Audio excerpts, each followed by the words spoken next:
The summer camp sat nestled in a forgotten corner of the state, where civilization gradually surrendered to wilderness. Pine forests pressed in from three sides, while a sprawling meadow system dominated the eastern boundary. From above, the camp probably looked like any other youth retreat, with its wooden cabins and gravel paths snaking between activity areas. But even from my first summer there, I sensed something different about this place. I spent 7 summers at that camp, watching it change through the lens of adolescence. Each year, the wildlife grew bolder, stranger. The counselors called it a critter problem, but that sanitized term didn't capture the unsettling nature of our encounters. These weren't just typical forest creatures. They behaved oddly, appeared in impossible numbers, showed up in places they shouldn't be. My father, the scoutmaster for the local Boy Scouts, had taught me everything about wilderness survival. Nature follows patterns, he'd always say. Learn to read them. But the patterns at this camp defied conventional wisdom. The grasshoppers swarmed in geometric formations. Snakes appeared in perfect circles as if arranged. Even the deer moved wrong, watching campers with too much intelligence in their eyes. My 3rd summer, we found a perfect circle of dead birds around our cabin, wings spread identically, heads all pointing inward. The camp director blamed it on disease, but I'd never heard of a virus that arranged its victims like ritual offerings. The following year, a family of raccoons took up residence under our cabin. They would sit in formation each night, watching us through the windows with eyes that reflected red instead of the usual green. When our counselor tried to relocate them, they vanished, leaving behind intricate patterns scratched into the wooden support beams. By my 5th summer, most of the younger girls refused to use the shower house after sunset. Something would tap on the walls in sequences that almost sounded like code. The maintenance staff never found the source, though they replaced the plumbing twice. But nothing compared to what happened during my junior year, when they assigned us to the furthest campsite, the one that bordered the meadow. Our cabin that year was the last outpost of humanity before wilderness took over completely. From our back window, we could see where the manicured campgrounds surrendered to the wild meadow. The grass there grew chest-high, moving in ways that didn't always match the wind. The distance to the mess hall became our primary complaint, though looking back, that was just our minds trying to rationalize a deeper discomfort. Every morning, we'd trudge up the path through clouds of grasshoppers that seemed to move as one entity. They didn't scatter randomly like normal insects.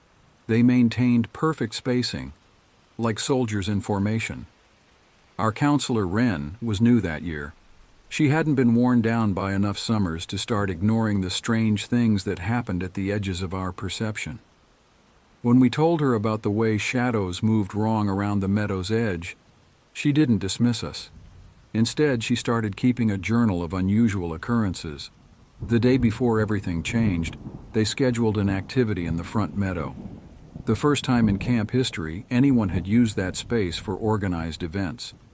Something about the timing feels significant now, as if we were being drawn there deliberately. While other girls practiced their outdoor skills, I found myself studying the meadow itself. The grass varied in height, creating patterns that almost looked intentional.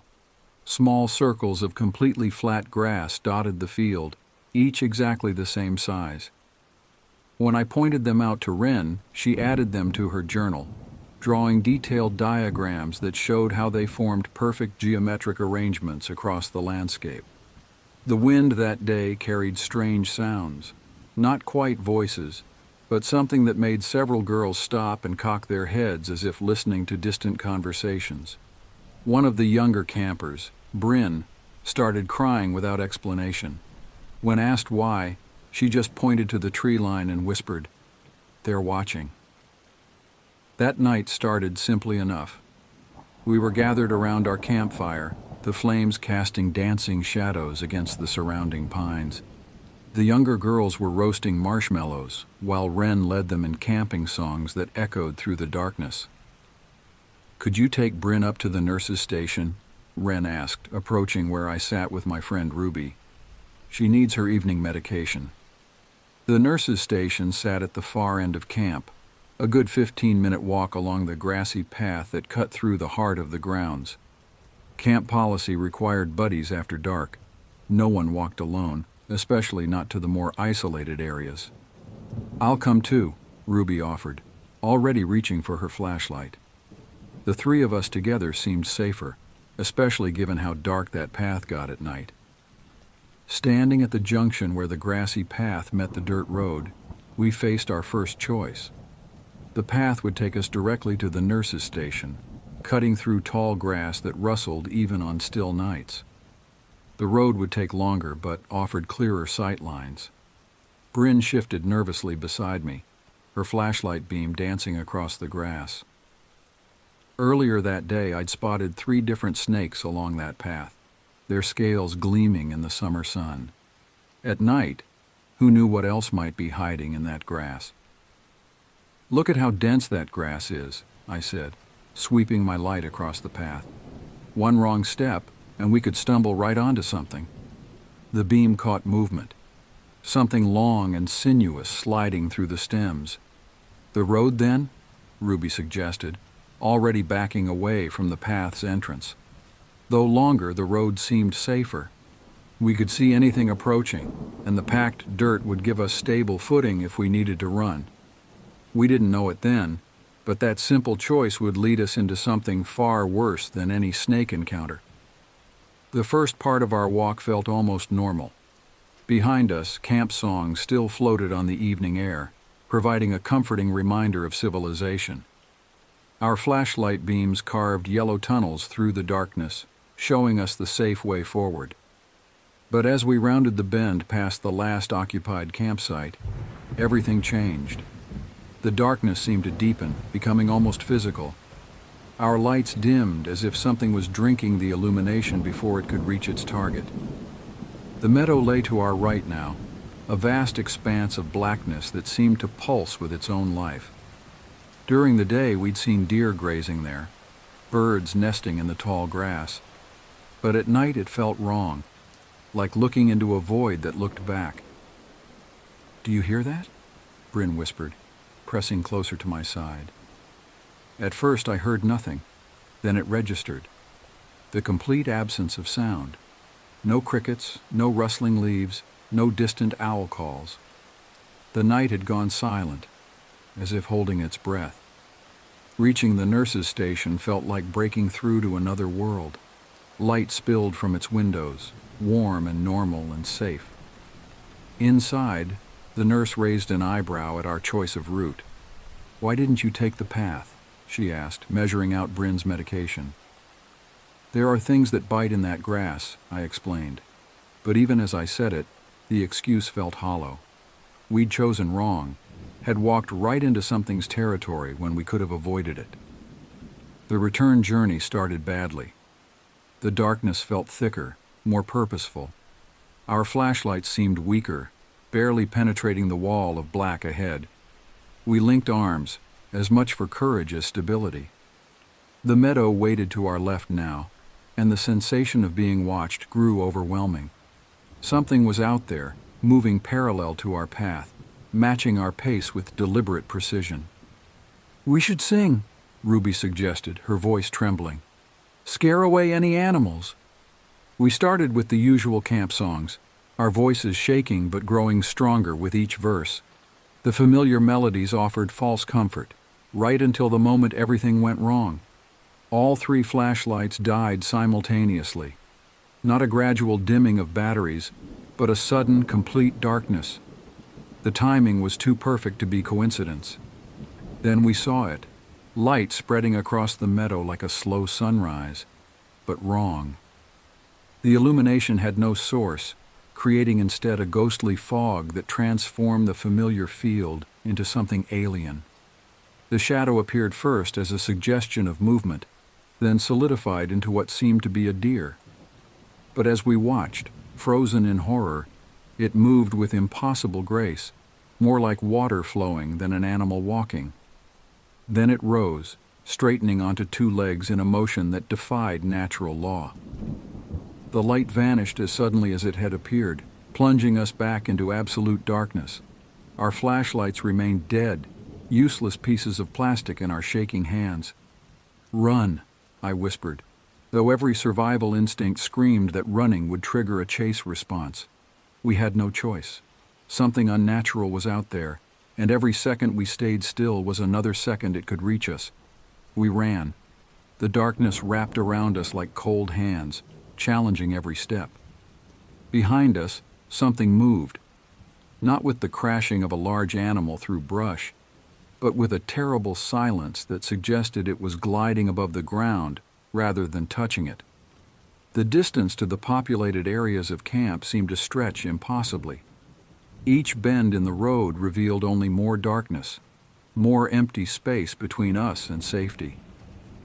Our breath came in ragged gasps, panic driving us faster than we'd ever moved before. A figure appeared ahead, a dark shape blocking our path. Bryn screamed, the sound tearing through the unnatural silence. But then a flashlight beam cut through the darkness, revealing one of our fellow campers, sent to search for us when we took too long. We babbled our story as we hurried back to camp. The lights, the deer thing that wasn't a deer, the terrible silence. By the time we reached the safety of our cabin, the tale had solidified into something that sounded impossible, even though we'd all seen it. The counselors didn't believe us, of course. They talked about overactive imaginations, about the dark playing tricks, about group hysteria, but they couldn't explain the matching details in our separate accounts, or why our flashlights all failed at exactly the same moment. That section of road was officially declared off-limits after dark, though no one would say why. Other campers reported strange lights in the meadow on subsequent nights. The deer in the area disappeared completely, as if they knew something we didn't. I still camp, still venture into the wilderness, but I carry extra flashlights now, and I never take shortcuts through meadows after dark. Because somewhere out there something waits, something that wears familiar shapes but moves all wrong, something that knows we saw it and remembers. The meadow remains, and sometimes I wonder if others have seen what we saw. If they've felt that terrible certainty that what they're looking at isn't what it appears to be, that some things in this world wear nature like a costume, waiting for the right moment to show what lies beneath. When people ask what we saw that night, I tell them the truth. I don't know, but I know what I saw wasn't natural, wasn't normal, wasn't right. And I know that somewhere in that meadow, it's still watching, still waiting, still choosing when to reveal itself. Because some territories aren't meant for humans, some boundaries aren't meant to be crossed, and some things in this world aren't meant to be seen.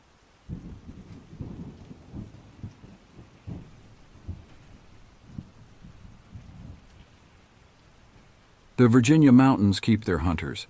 That's what my grandmother used to say before she disappeared on a hiking trail in 1985.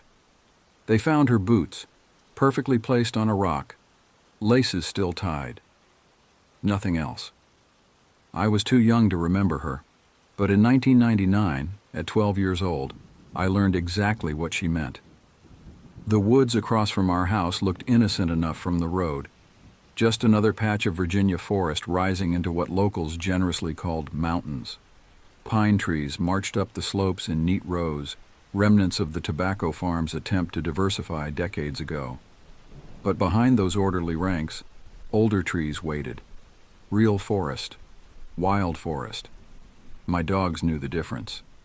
Bear, my golden retriever St. Bernard mix, would trot confidently through the planted pines but slow down at the boundary where cultivation ended and true wilderness began. Scout, the beagle mix, lost her typical hunting enthusiasm in those deeper woods, staying close instead of chasing rabbits. Even Buddy, the neighbor's perpetually cheerful mutt, changed personality there. The path to my private territory started with a concrete culvert running under the main road. Most days I'd cross after my father started drinking, when the sound of beer cans crushing against walls drove me out. The culvert formed a tunnel just tall enough to walk through bent over, the creek's song echoing off concrete walls. That autumn day started like any other escape.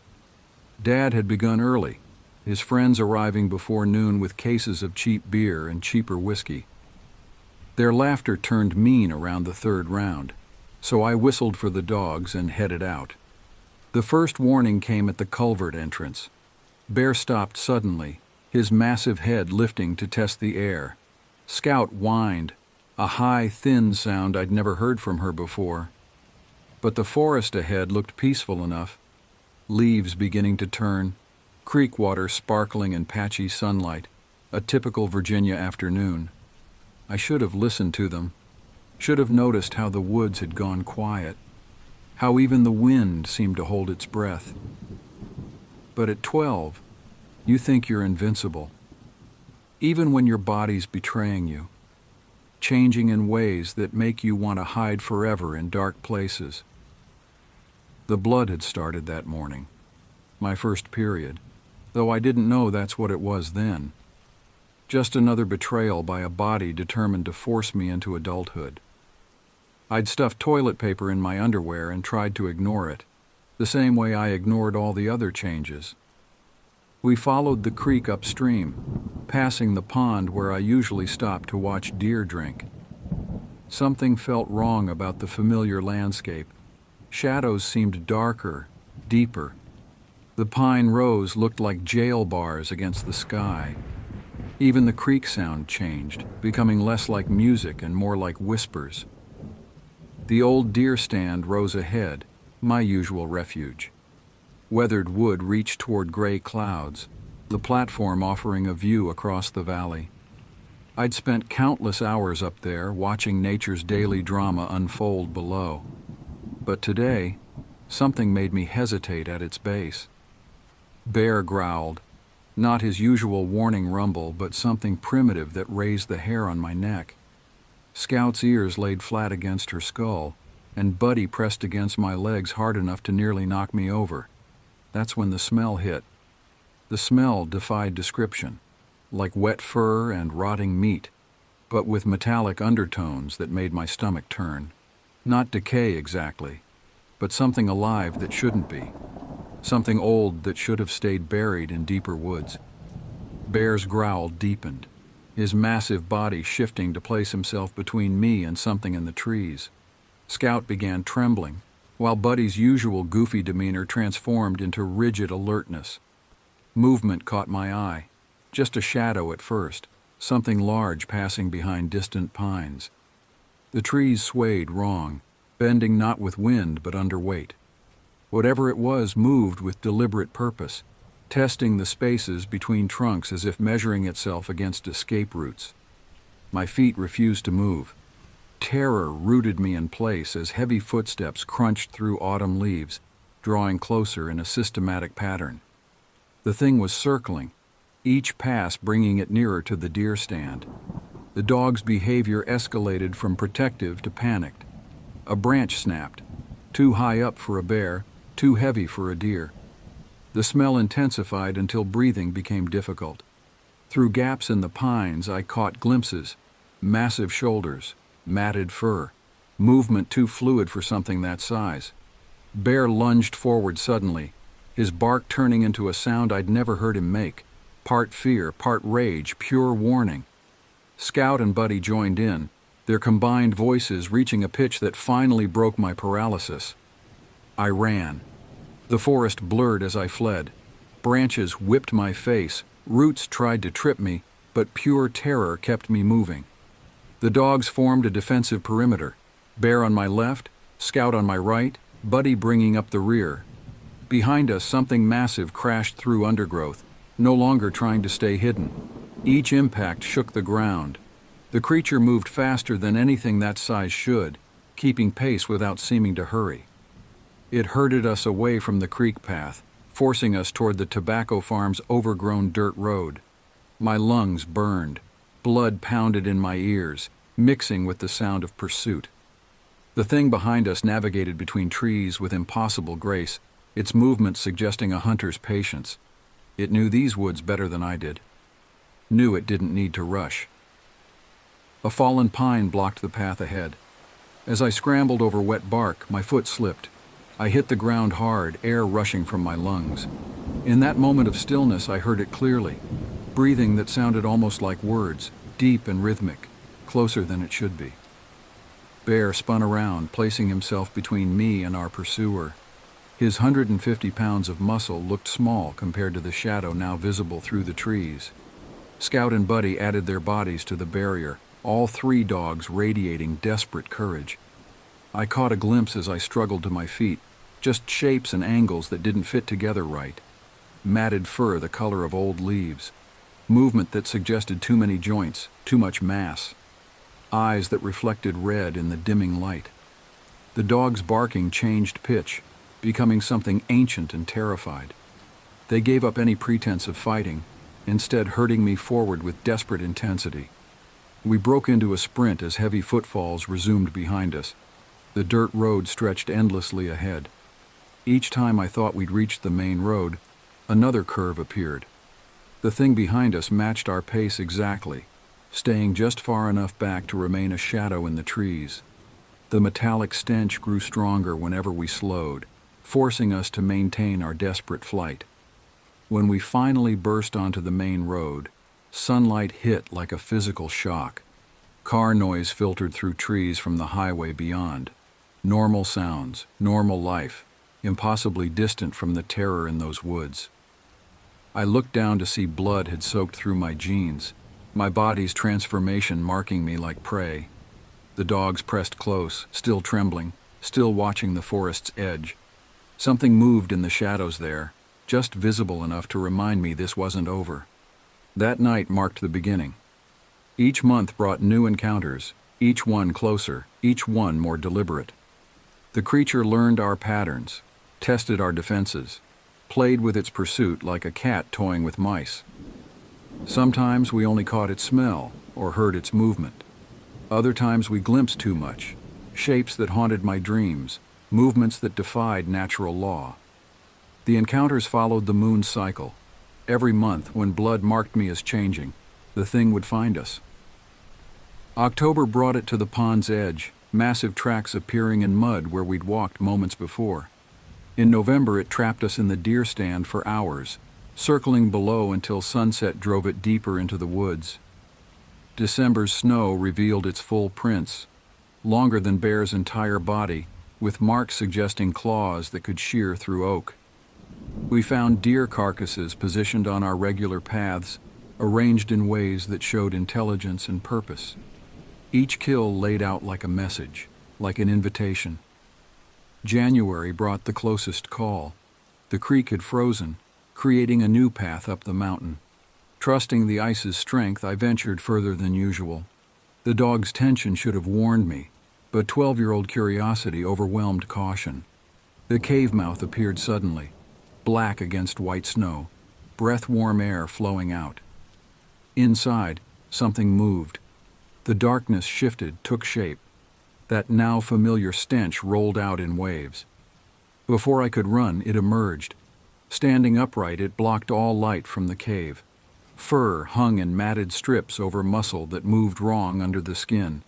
Its head nearly brushed the cave roof, but its proportions denied any natural species. Those eyes caught me. Intelligent, aware, hungry with ancient patience. Bear charged first, his huge body looking puppy small against our hunter. Scout and Buddy attacked from opposite sides, their coordinated assault buying me precious seconds. The thing moved with fluid grace, ignoring their bites like mosquito stings. I ran blindly, stumbling through snow, lungs burning with cold air. The dogs' fighting sounds changed to yelps of pain, then the thunder of their paws as they caught up to me.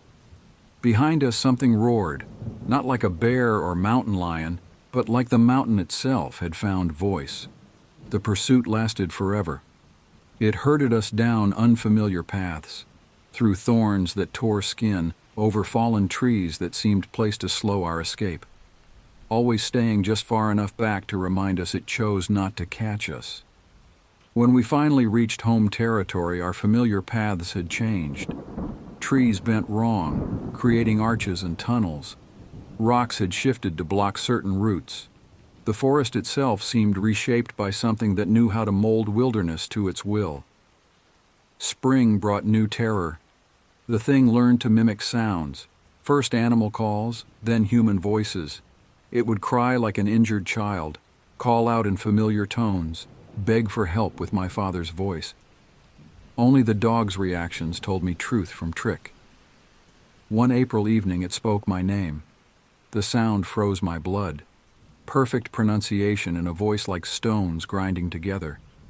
It called from the shadows, patient as death, knowing I'd return despite my fear, knowing the forest had worked its way into my soul. Summer changed everything. The tobacco farm sold its land, barbed wire appeared marking new property lines, and my father's drinking got worse.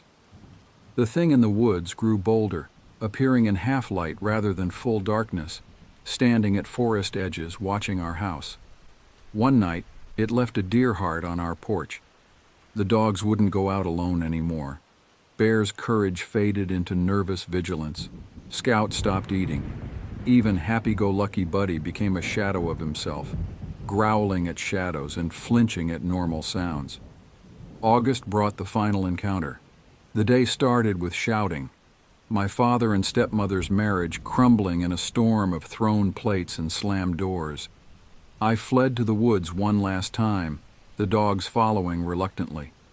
The forest had changed completely. Paths twisted into dead ends. Familiar landmarks appeared in wrong places. The creek ran backward, flowing uphill against nature's laws, and everywhere that smell, stronger than ever, marking territory, marking ownership. It struck at noon. No more hunting games, no more patient pursuit. It emerged from shadows into full daylight, revealing what our minds had refused to process in darkness. Height impossible for any known species. Muscles moving wrong under matted fur. Eyes showing intelligence that predated humanity. The dogs attacked as one, loyalty overcoming terror. Bear's massive jaws closed on empty air as the thing moved with liquid speed. Scout and Buddy coordinated their assault, driving it back 3 steps before its casual backhand sent them flying. I ran for the main road, but it had learned our escape routes. Trees blocked the path, moved by massive strength into barricades. The creek path ended in walls of rock that hadn't existed yesterday. It had spent months preparing, reshaping its territory, waiting for this moment. Only the dogs saved me. They fought with desperate sacrifice, their combined attack forcing it to deal with them instead of pursuing me.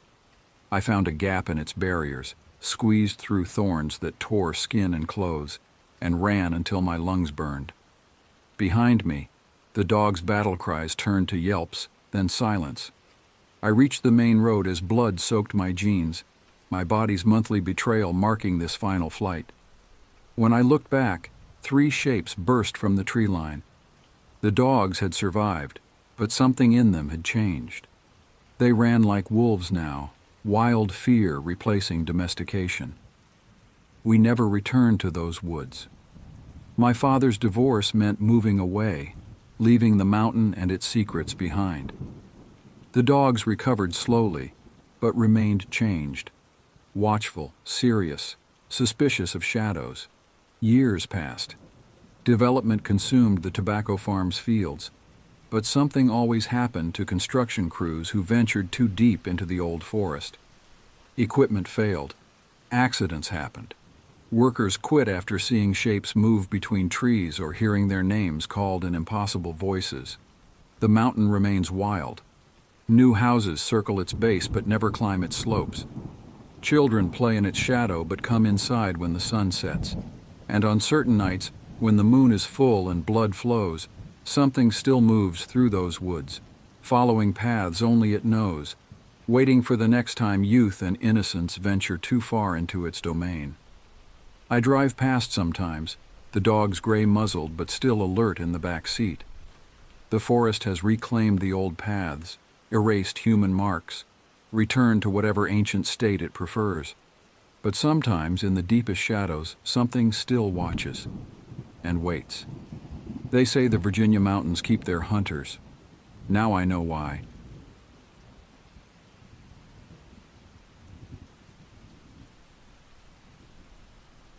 The October wind carried the scent of pine and decay through the Colorado mountains as I loaded the last of our gear into Dad's weathered Ford F-150. At 17, this wasn't my first hunting trip, but something felt different this time. Maybe it was the way Dad's hands trembled slightly as he checked his rifle for the third time, or how Mom's goodbye hug lingered longer than usual. "You sure about this, Jack?" Mom asked, her eyes darting between Dad and me. "The weather report mentioned a storm system moving in." Dad forced a smile, the kind he'd been wearing ever since losing his job at the lumber mill 3 months ago. "We need this, Sarah. The freezer's getting empty, and Ethan here needs to learn—" "I already know how to hunt, Dad," I interrupted, immediately regretting my tone. The tension between us had been building since he started drinking more heavily after the layoff. The drive up into the mountains was quiet, save for the occasional static-filled country song on the radio. We'd chosen a new hunting ground this year, deeper into the wilderness than we'd ever ventured before. Dad said the elk would be bigger here, less pressured by other hunters. I didn't mention that I'd heard rumors about missing hikers in the area. The first red flag appeared before we even finished setting up camp. While securing the tent, I found a weather-worn journal half buried in the dirt. The pages were mostly illegible, except for one entry dated exactly 1 year ago. "They're not normal, the antlers. God help me, the antlers are wrong." I should have shown it to Dad immediately. Instead, I stuffed it into my pocket, not wanting to add to his stress. That decision would haunt me for years to come. The morning brought frost and an unsettling silence. No birdsong, no squirrels chattering, just the sound of our boots crunching through dead leaves as we ascended the trail. Dad's breath came in visible puffs, hands gripping his rifle too tightly. "You're drinking again," I said finally, the words escaping before I could stop them. He stopped walking. "This isn't the time, Ethan." "When is the time? When you're passed out on the couch? When Mom's crying in the kitchen?" A wolf howled in the distance, cutting through our argument. Dad's expression changed, his face paling. "That's not right," he muttered. "Wolves don't sound like that." The howl came again, closer this time. It started normal but ended in something almost like human laughter. We quickened our pace, following game trails through increasingly dense forest. The trees seemed to grow closer together, their branches reaching down like gnarled fingers. The first set of antlers appeared suddenly, mounted on a tree stump like some primitive warning sign. They were massive elk antlers, but something about them seemed wrong, the points too sharp, the texture more like bone than keratin. Dad examined them with professional interest, but I noticed his hands shaking again. "Another hunter must have left them," he said, not sounding convinced. "What hunter leaves their trophy behind?" I asked, remembering the journal entry. We pressed on, but the antlers kept appearing. Some were deer, others elk, all arranged in ways that seemed deliberately unnatural. They formed patterns that made my eyes hurt if I looked at them too long. The air grew colder, and I could have sworn I heard whispers in the wind. The bull elk stood like a statue against the gray sky, its massive form silhouetted on the ridge. Steam rose from its nostrils in the cold air, but something about the rhythm seemed wrong, too mechanical, like a machine imitating life. Through my scope, I could see every detail of its magnificent rack, counting 14 points. But the antlers seemed almost translucent in places, like aged bone rather than living tissue. "Take the shot," Dad whispered, his breath warm against my ear. Perfect broadside presentation. My finger tensed on the trigger, but a voice in the back of my mind screamed that something was wrong. The elk hadn't moved, hadn't even twitched an ear. No animal stands that still, not even when sensing danger. I thought about the twisted antlers we'd seen, about the unnatural silence in the forest. "Ethan," Dad hissed, an edge of desperation in his voice, Take the damn shot! I squeezed the trigger. The rifle's report echoed through the valley, and the elk dropped instantly, too instantly, like a puppet with cut strings. No stumble, no death run, just straight down. We approached cautiously, our boots crunching on frost-covered leaves. The elk lay on its side, and from a distance it looked like any other successful hunt. But as we got closer, my stomach began to twist. There was no blood pool beneath it, no exit wound. The entry hole in its side looked necrotic, the edges black and curled like burned paper. I pressed my hand against its flank. The flesh was warm, too warm for the freezing air, almost feverish. And beneath that warmth was a wrongness that made my skin crawl, like touching something that was neither alive nor dead. "Dad," I whispered, my voice shaking. "Look at this." He knelt beside me, his hunter's instincts warring with what his eyes were telling him. The elk's eye was open, clouded over not with death but with something that looked like cataracts. As we watched, the cloudiness seemed to shift and swirl, like milk being stirred into coffee. Then we heard it, a sound that didn't belong in any forest. It started as a low vibration that we felt more than heard, like the rumble of distant thunder. But it grew, changing into something that mimicked footsteps but was too heavy, too deliberate. The sound of something massive walking on two legs. The temperature plummeted so rapidly that the moisture in the air crystallized, creating a fine ice mist that danced around us. Through this ethereal veil, I saw movement in the trees, a shadow too tall to be human, too wrong to be animal. Dad's hand clamped down on my shoulder. "Run," he whispered, his voice tight with terror. "Run!" We crashed through the undergrowth, all pretense of stealth abandoned. Behind us the thing moved with terrible purpose, its footsteps matching our pace exactly, toying with us. The forest seemed to conspire against our escape. Branches whipped at our faces, roots rose to trip our feet, and the trees themselves appeared to shift position, herding us deeper into the darkness. My lungs burned with each breath of frigid air. Dad ran beside me, his face a mask of determination, but I could see blood trickling from where a branch had caught his cheek. The wound seemed black in the fading light. We burst into a small clearing and skidded to a stop. A sheer cliff face rose before us, its surface slick with ice. The setting sun painted the rock wall blood red, and our shadows stretched long and distorted across the ground. Dad fumbled with his flashlight, its beam cutting through the growing darkness like a knife. The beam caught something moving between the trees, a flash of gray, rotting flesh stretched tight over impossible angles. The creature emerged with deliberate slowness, and I felt my mind trying to reject what my eyes were seeing. It moved like a predator, but its proportions were all wrong. Its arms hung too low, ending in hands that were almost human but stretched and elongated, tipped with claws that looked like sharpened bone. The head was a nightmare, a wolf skull stretched and distorted, with teeth that seemed to grow in multiple rows like a shark's. But worst of all were the antlers that crowned its head, massive, twisted things that seemed to drink in the light, creating patches of absolute darkness between their points. Its eyes fixed on us, and I saw something that broke my last tenuous grip on reality. Intelligence, cruel and calculating, and a flicker of recognition.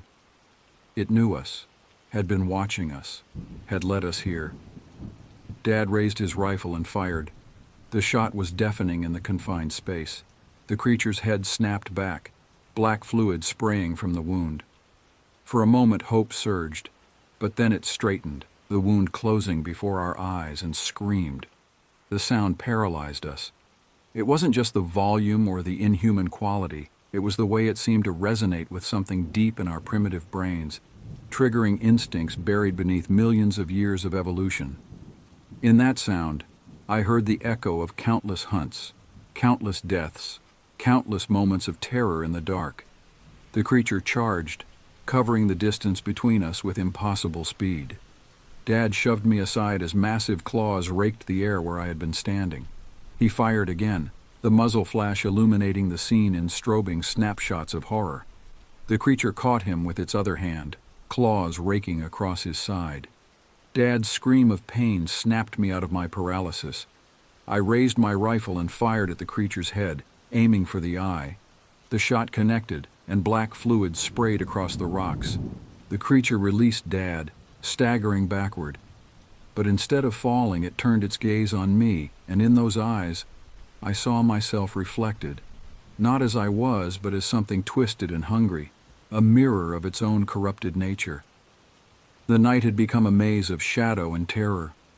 We'd managed to circle back toward our campsite, but the creature herded us, blocking obvious escape routes, forcing us to move deeper into its territory. Dad stumbled beside me, one hand pressed against his side where blood seeped between his fingers. The wound seemed to glisten with an oily sheen in the moonlight. "Stop!" Dad gasped, leaning against a tree. "Ethan, listen to me." "We have to keep moving," I insisted, panic making my voice crack. "My rifle's empty. Yours too." His face was pale, but his eyes were clear and focused. "But I've got my knife, and there's a flare gun in the truck." The realization of his plan hit me like a physical blow.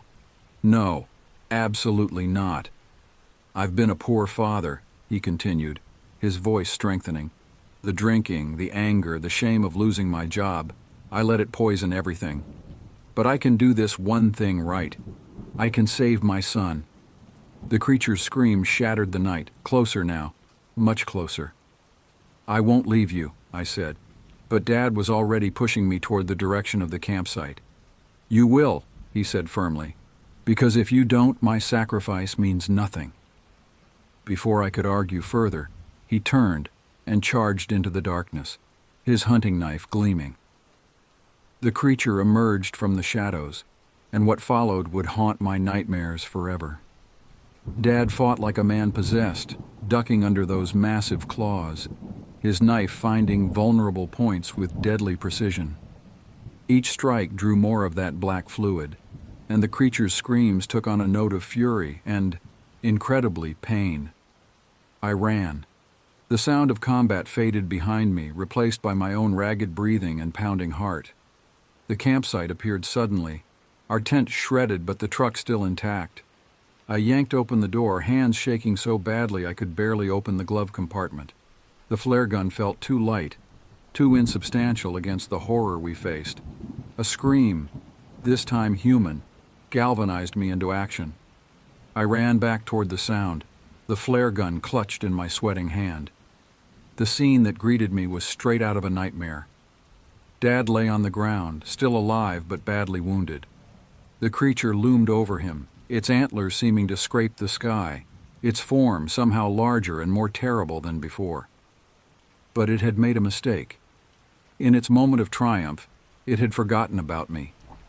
The flare caught it directly in the chest. For a moment the creature was illuminated from within, its twisted skeleton visible through rotting flesh. It reared back, clawing at the burning magnesium, and screamed, but this time the sound held fear.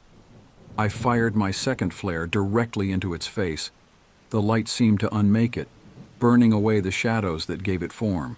It retreated into the darkness, its screams fading into the distance like a dying wind. Dad was surprisingly light as I helped him to the truck. His wound still bled, but the strange oily sheen had burned away in the flare's light.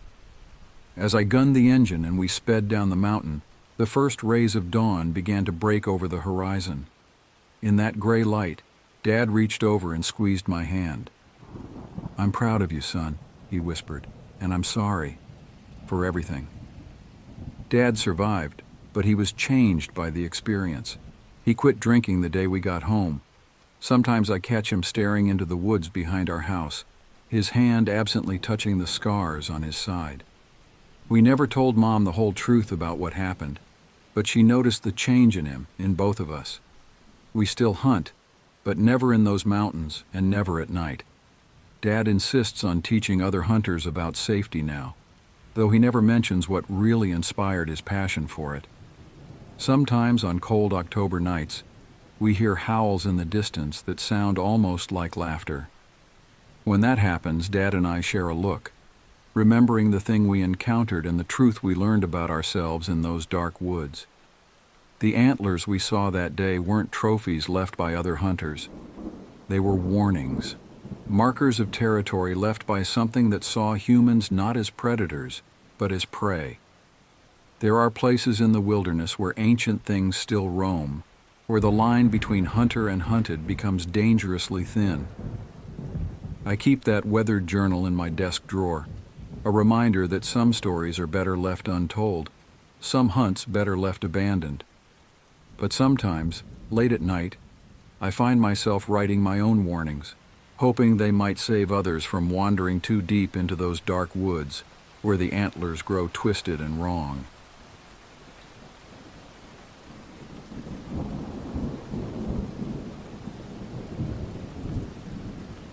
The mountains have always been my sanctuary. Ever since I was a kid, scrambling up the granite faces near my parents' cabin in Montana, I felt more at home among the towering pines and crisp mountain air than anywhere else. That's probably why I became a wilderness guide, spending more time in the backcountry than in civilization. But after what happened on Black Peak last October, I haven't set foot on a trail. Some things, once seen, can't be unseen. Mike and I had been planning this trip for months. We'd known each other since college, bonding over weekend camping trips and dawn summit attempts while our classmates nursed hangovers. After graduation, we'd stayed close, trying to do at least one major backcountry trek each year. This one was supposed to be special, 6 days deep in the Bitterroot Range, far from any marked trails or designated camping areas, just pure wilderness. "You sure about this route?" Mike had asked when I first proposed it, studying the topographic map spread across my kitchen table. His finger traced the steep contour lines leading up to Black Peak. Pretty remote territory. I grinned, already imagining the views from the summit. That's the whole point, isn't it? When's the last time you saw something truly wild? If I'd known then what truly wild really meant, I never would have suggested that route. But hindsight has a way of making fools of us all. We started our trek on a crisp October morning, the kind where your breath hangs in the air and frost crunches under your boots. The weather forecast showed clear skies for the next week, perfect hiking conditions. Our packs were heavy with 6 days of supplies, but the familiar weight felt good on my shoulders as we set off from the unmarked trailhead. The first day was everything I'd hoped for. We followed an old game trail up through stands of lodgepole pine, catching glimpses of snow-capped peaks through breaks in the canopy. Around noon, we spooked a small herd of elk, watching them bound gracefully up the slope ahead of us. Mike spotted some wolf tracks in a muddy section of trail, still fresh. "Good thing we brought the bear spray," he joked, though we both knew wolves rarely bothered humans. By late afternoon, we'd gained significant elevation, the forest thinning out as we approached treeline. We found a decent camping spot on a small plateau just as the sun was starting to set, painting the western sky in dramatic oranges and purples. While Mike cleared a spot for our tents, I gathered firewood from the scraggly pines nearby. The temperature dropped quickly once the sun disappeared behind the mountains. We huddled around our small fire, sharing a flask of whiskey and swapping stories we'd told 100 times before. The stars came out in force. One of the benefits of being miles from civilization was the incredible night sky. The elk calls started around 10 p.m. Neither of us thought much of it at first. We'd heard plenty of elk on previous trips, but something about these calls seemed off. They were too regular, almost mechanical in their timing. 5 to 15 seconds apart, like clockwork. "Those elk sound weird to you?" Mike asked after about 20 minutes of this. I was about to answer when an unholy screech split the night air. We both jumped, nearly knocking over our cups of whiskey. The sound went on for what felt like an eternity, but was probably closer to 7 seconds. A raw, primal shriek that made the hair on the back of my neck stand up. "Mountain lion," I said quickly, trying to convince myself as much as Mike. "Has to be." He nodded. but I could see the uncertainty in his eyes. We'd both heard mountain lion screams before. They were famous for sounding like a woman being murdered. But this was different. Higher pitched, with an almost metallic quality that set my teeth on edge. After that, the forest went completely silent. No more elk calls, no wind in the trees, not even the usual chorus of crickets. Just absolute stillness that seemed to press in around our little circle of firelight. We tried to laugh it off, but we both turned in earlier than planned that night. Despite the unsettling sounds, I slept surprisingly well. Maybe it was the whiskey or just exhaustion from the day's climb. The morning dawned clear and cold, frost coating our tents. As we broke camp and shouldered our packs, the previous night's creepiness felt distant, like a half-remembered dream. We continued climbing, aiming to reach the ridge by midday. The terrain got progressively rockier, the vegetation more sparse. Around mid-morning, we came across something that stopped us dead in our tracks. It was like something out of a horror movie, a crude wooden structure suspended between three massive pines, festooned with animal heads. The elk heads were bad enough, their glazed eyes and lolling tongues creating a grotesque display. But the centerpiece, a mountain lion's head, its features frozen in a permanent snarl, gave the whole thing an air of dark ritual that made my skin crawl. "What the actual fuck?" Mike whispered, gripping his trekking poles so tight his knuckles were white. I pulled out my camera and took several photos, though my hands were shaking. The structure looked fresh. There was still blood dripping from some of the severed necks, which meant whoever built it was probably still in the area. "We should get out of here," I said, already backing away. Mike didn't argue. We decided to detour east before continuing north, giving the grisly display a wide berth. Neither of us wanted to discuss what we'd seen, but I could tell Mike was as rattled as I was. This wasn't normal hunter behavior. No hunter would waste meat like that, or display their kills in such a bizarre fashion. We'd been hiking for maybe an hour when Mike grabbed my arm, pointing to a dark shape on the ridgeline ahead. At first I thought it was just another shadow cast by the clouds rolling overhead, but then it moved. The figure was humanoid, but something about its proportions seemed wrong. It wore what looked like a long black cloak that rippled in the mountain winds, but the fabric didn't move quite right, more like oil flowing than cloth billowing. "There's no way that's a normal hiker," Mike whispered, crouching behind a boulder. "Look at their gear, or lack of it." He was right. At this elevation, with temperatures dropping into the 30s at night, anyone out here should have proper mountaineering equipment. This figure had nothing but that strange cloak and what appeared to be some kind of staff or walking stick. I pulled out my binoculars for a better look, but almost dropped them when I got the figure in focus. Though the hood of their cloak obscured most of their features, what little I could see of their face seemed wrong. The skin was an unnatural grayish color, and where their eyes should have been, I saw only dark hollows. "We should call this in," Mike suggested, reaching for the satellite phone in his pack. I shook my head. "No signal up here. We need to get to higher ground." That's when we made what was probably our biggest mistake. We decided to follow the figure. Looking back, I can't explain why we thought this was a good idea. Maybe it was morbid curiosity, or maybe something was influencing our decisions even then. Either way, we began carefully tracking the cloaked figure as it moved along the ridgeline. Our pursuit led us to a natural amphitheater formed by steep rock walls. The figure had seated itself on a fallen log, perfectly still, a long blade gleaming in its hands. We found a concealed position behind some rocks about 200 yards away, close enough to observe but hopefully far enough to remain undetected. For nearly an hour, the figure didn't move at all, not even to shift position or adjust its grip on the knife. It was like watching a statue. The stillness was so complete that we began to wonder if we were just looking at an oddly shaped rock, until a young deer wandered into the clearing. What happened next occurred so quickly I almost couldn't process it. The figure moved with impossible speed, covering the distance to the deer in what seemed like a single fluid motion. The blade flashed once, and the deer went down without a sound. But it wasn't the kill that disturbed me. I'd seen animals hunted before. It was what came after.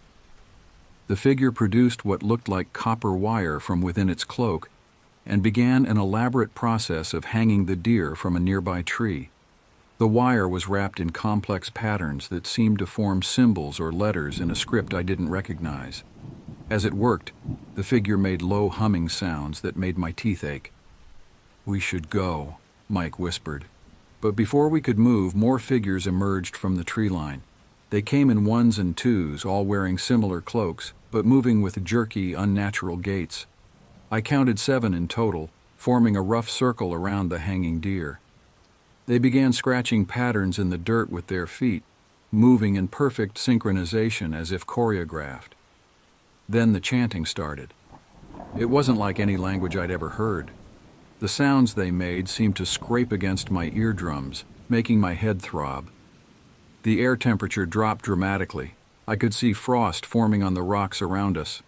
The new arrivals produced knives similar to the first figures, but instead of attacking the deer, they turned the blades on themselves.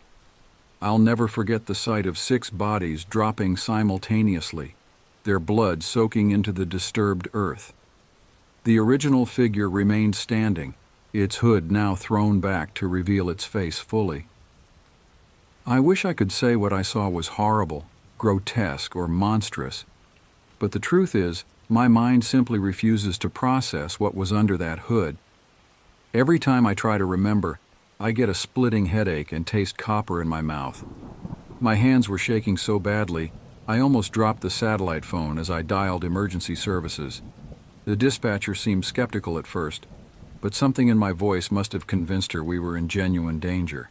She promised to send help, but warned it would take several hours for anyone to reach our location. That's when we saw the figure begin to feed. It didn't use the knife. It didn't need to. Its face opened, in ways a face shouldn't be able to open. The sounds of feeding were wet and horrible, punctuated by cracking bones and tearing flesh. Mike vomited quietly beside me, and the movement must have caught the creature's attention. Its head snapped up, jaw still distended, dark fluid dripping from what I can only call its feeding orifice.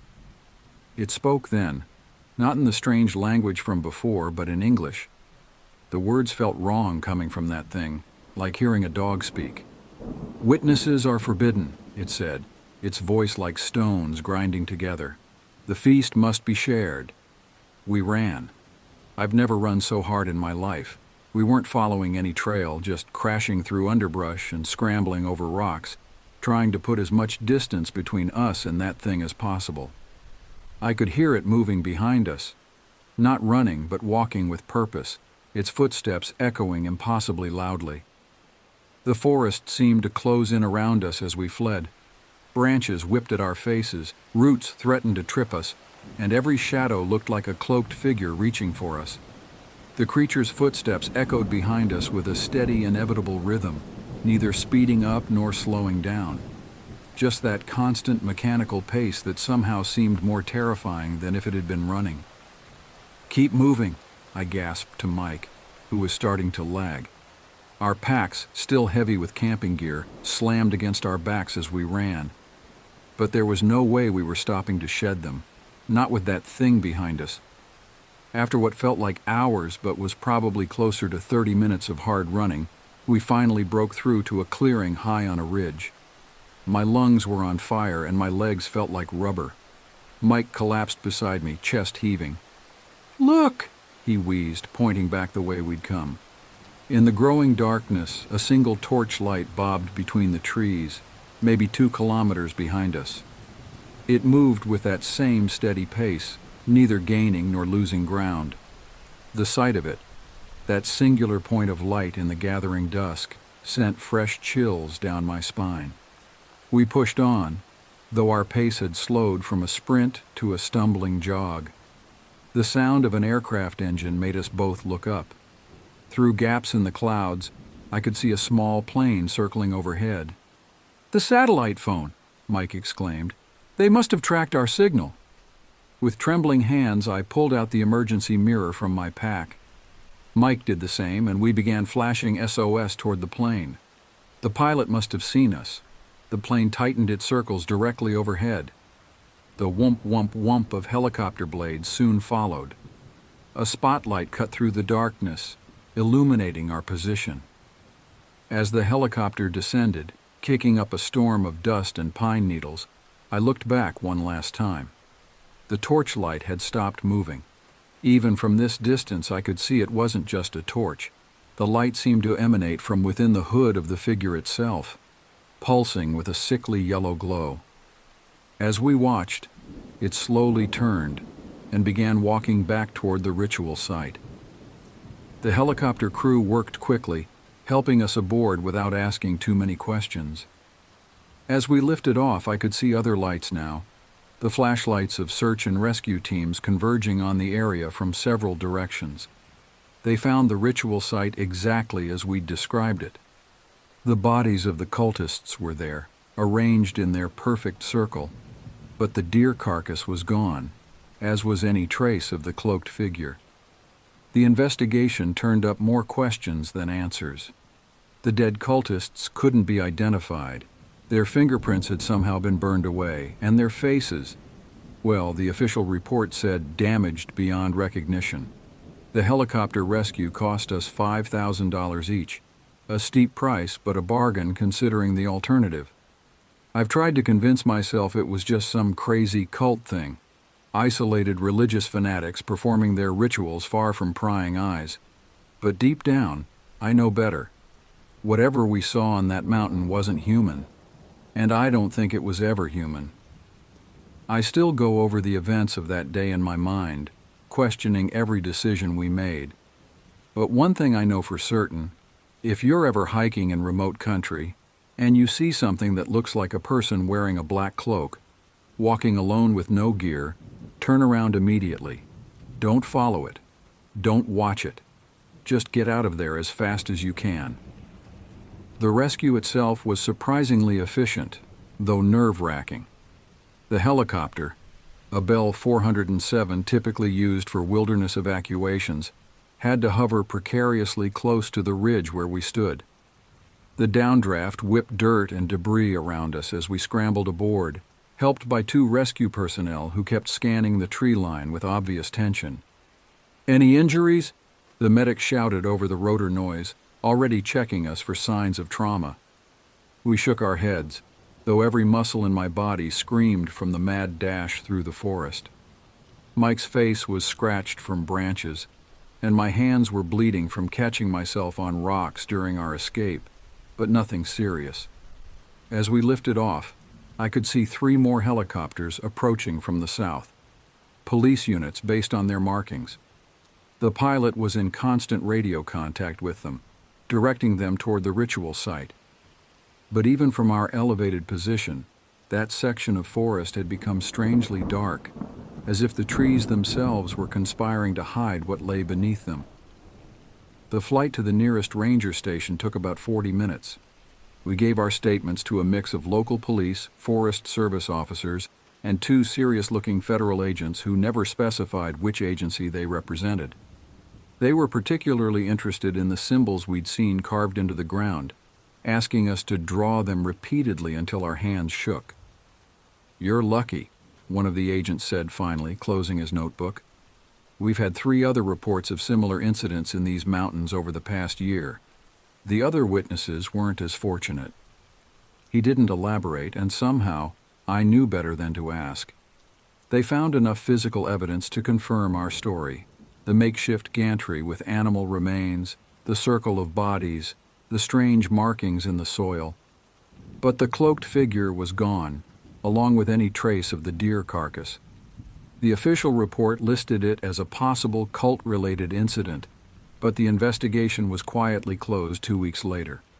The helicopter company billed us each $5,000 for the evacuation. It emptied my savings, but I paid it gladly. Some costs aren't measured in dollars, and we'd escaped with something far more valuable intact: our lives and our sanity. Mostly. I still hike, but never in that part of the range and never off marked trails. Mike moved to Colorado shortly after, said he needed a change of scenery.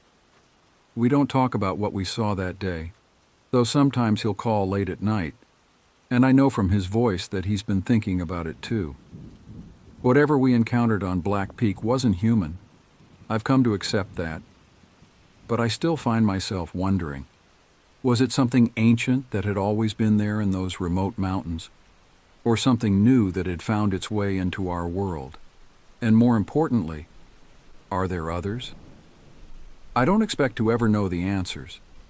Some questions are better left unasked, some mysteries better left unsolved.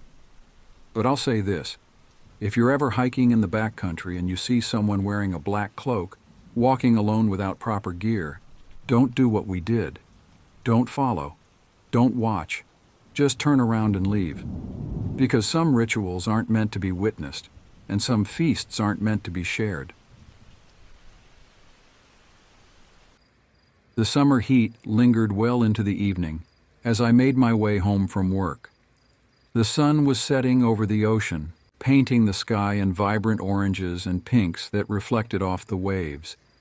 It was a beautiful sight, one that usually filled me with a sense of peace and contentment. But lately that feeling had been overshadowed by an inexplicable unease that seemed to grow stronger with each passing day. I turned off the main road and into the residential area where my apartment building stood.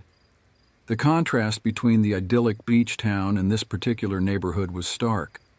While tourists flocked to our pristine beaches and quaint downtown area, they rarely ventured into this part of town. Here the buildings were older, a bit run down, and there was an air of neglect that hung over everything like a thin layer of grime. My apartment building sat just behind a seedy motel, the kind of place that rented rooms by the hour and turned a blind eye to whatever went on behind closed doors. Local legend had it that a serial killer had once used the motel as a base of operations back in the 80s, supposedly keeping dismembered body parts in the bathtubs. I'd always dismissed it as an urban myth, the kind of story that gets passed around to scare tourists and newcomers.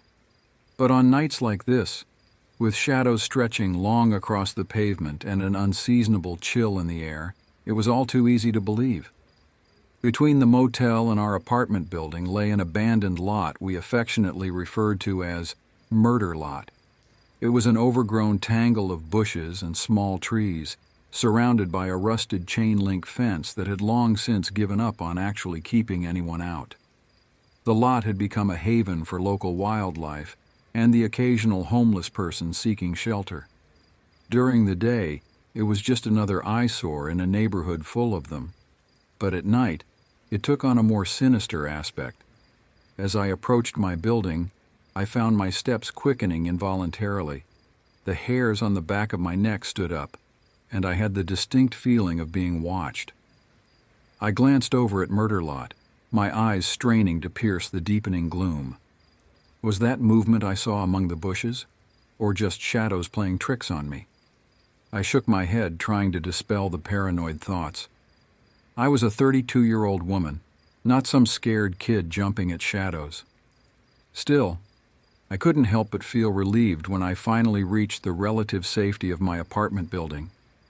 I climbed the stairs to the second floor where I shared a 2-bedroom apartment with my roommate, Katie, and her cat, Mr. Whiskers.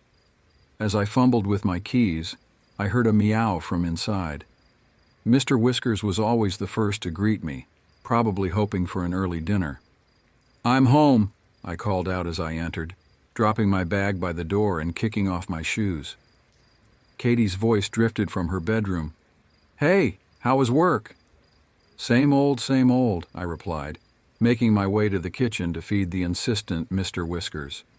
"You?" "Brutal," Katie groaned.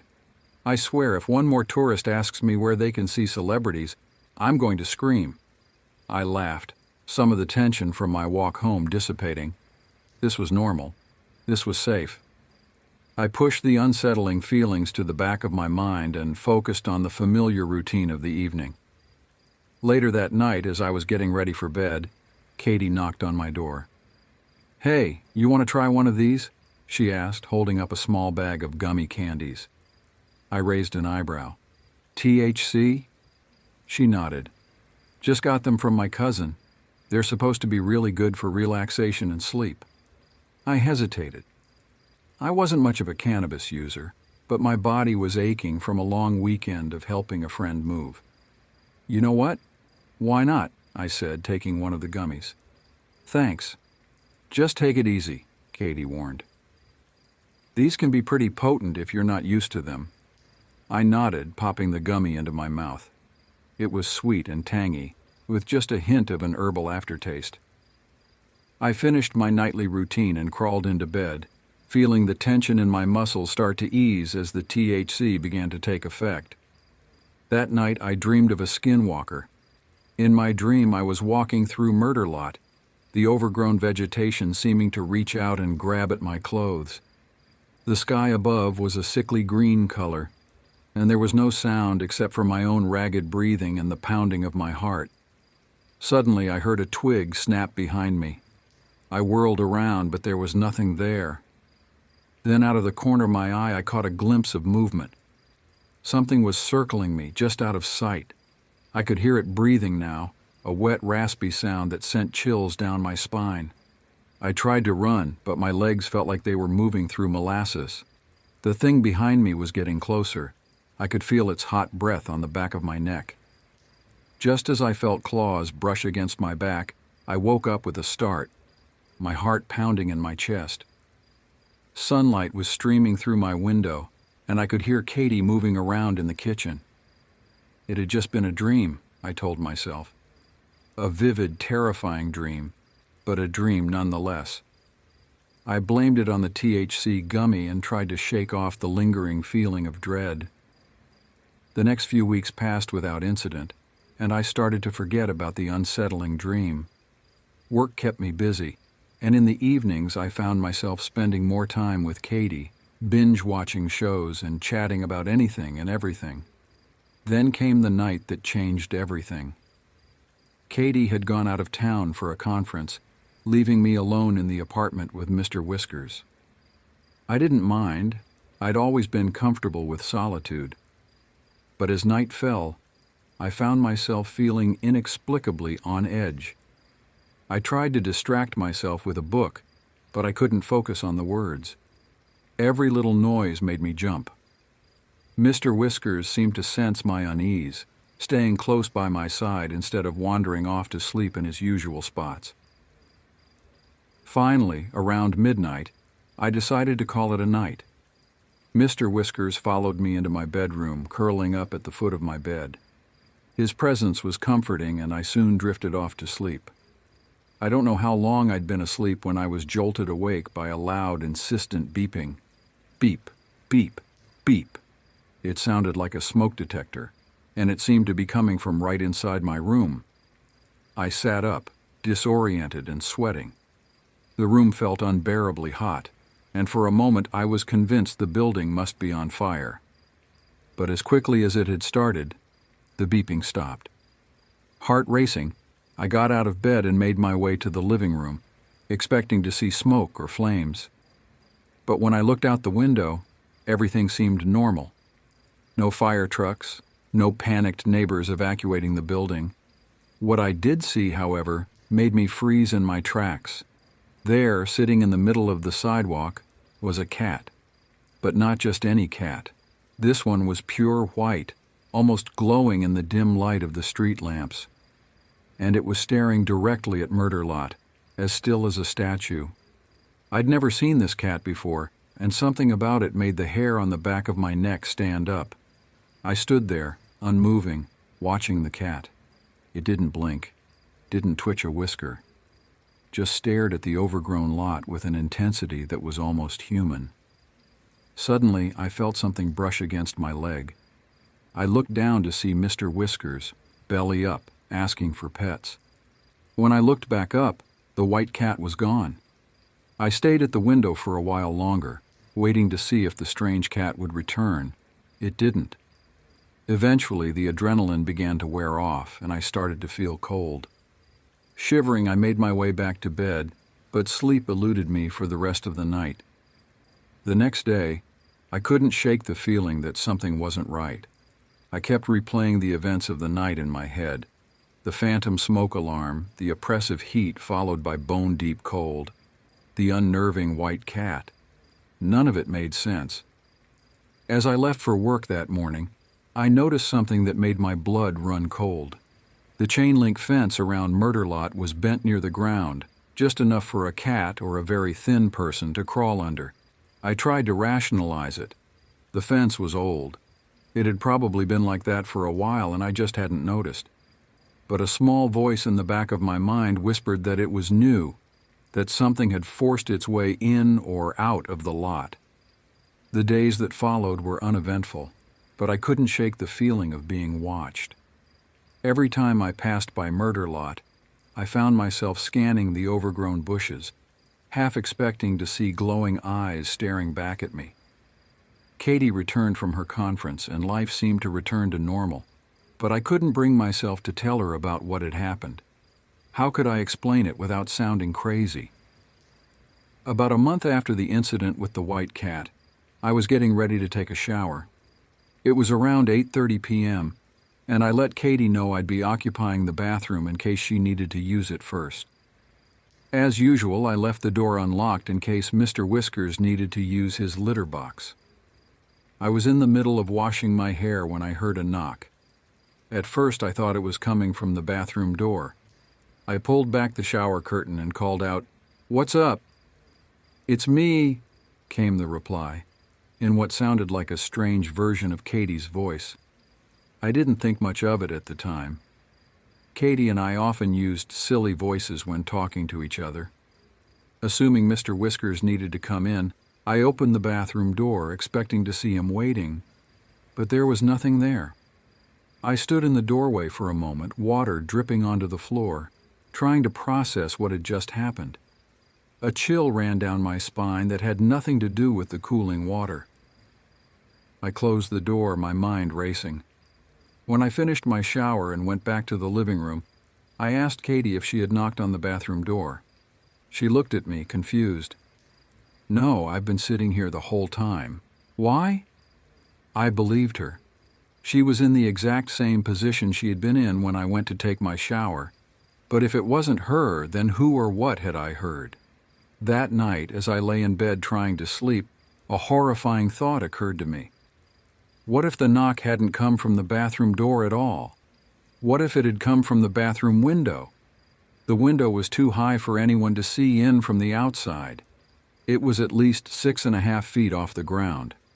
But there was that narrow walkway that ran between our building and the one behind us, passing right by the bathroom window. I tried to dismiss the thought, but it lingered, feeding my growing sense of unease. Sleep was hard to come by that night, and when I did manage to drift off, my dreams were filled with shadowy figures and disembodied voices. The final incident happened about 2 weeks ago, and it was the one that shook me to my core. I was just settling into bed, exhausted after a long day at work, when I heard it, a voice shouting from somewhere outside my window. "Help me! Somebody please help me!" The words sent a chill down my spine. There was something off about the voice, something not quite right. It sounded distressed, yes, but there was an underlying tone that set my nerves on edge. I lay there, listening. The words repeated over and over like a recording stuck on loop, and it seemed to be getting closer. Eventually, it sounded like it was coming from right at the street corner. I got up and looked out my window, half expecting to see someone in distress, but there was nothing. The street was empty. Yet the voice continued. I wasn't the only one who heard it. Lights came on in neighboring houses, and I saw people coming out to investigate. I debated what to do. Should I go out there? Should I call the police? In the end, I decided to call 911. I reported what I was hearing, a man's voice calling for help, but no visible sign of anyone in distress. The dispatcher assured me they would send someone to check it out. I stayed at the window, watching. The neighbors eventually went back inside, but I kept vigil. And that's when I saw it. In the far distance, under the glow of a street lamp, something moved. I couldn't make out any details, it was too far away, but something about the movement was wrong. It didn't move like a person should. Was it limping? Or was it something else entirely? That was enough for me. I closed my curtains, turned off my light, and tried to go to sleep. I kept my ears open for any further disturbances, but the night remained silent. In the 2 weeks since that night, nothing out of the ordinary has happened. But I can't shake the feeling that something is very, very wrong. The incidents replay in my mind, the dream of the skinwalker, the phantom smoke alarm and the white cat, the strange knock on the bathroom door, and finally, the distressed voice in the night. I've lived in this town my whole life. I know it's just a sleepy beach community, more concerned with tourist season and surfing conditions than anything supernatural. The rational part of my brain tells me there's no way something like a skinwalker could exist here.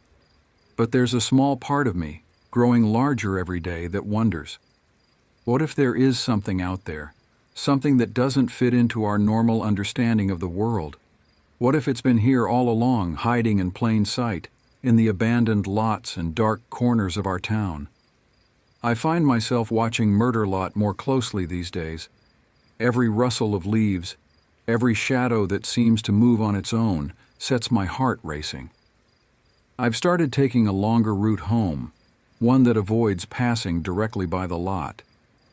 Katie has noticed my unease, but I can't bring myself to explain it to her. How could I, when I barely understand it myself? Sometimes late at night, when the fog rolls in from the ocean and the world outside seems muffled and strange, I think I hear something moving in the lot, a soft rustling, the snap of a twig. And once, just once, I thought I saw a pair of eyes reflecting the streetlight, watching me from the depths of the overgrown bushes. I tell myself it's just my imagination, fueled by lack of sleep and too many late-night horror movies, but deep down I'm not so sure. There's a tension in the air, a feeling that something is building, coming to a head. And I can't shake the feeling that whatever it is, it's watching me, waiting for the right moment to reveal itself. For now, life goes on. I go to work, I come home, I watch TV with Katie and play with Mr. Whiskers. But always, always, there's that undercurrent of unease, that feeling that something is not quite right in our sleepy little beach town.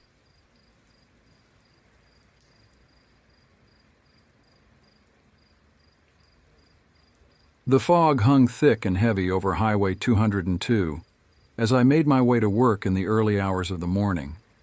It was just past 4:30 a.m., and the world around me seemed to exist in a state of suspended animation, caught between night and day. The rain from the previous evening had left everything damp and glistening, adding to the ethereal quality of the scene. I had been working as a kennel technician at the local animal control facility for several months now, and the early morning commute had become a familiar routine.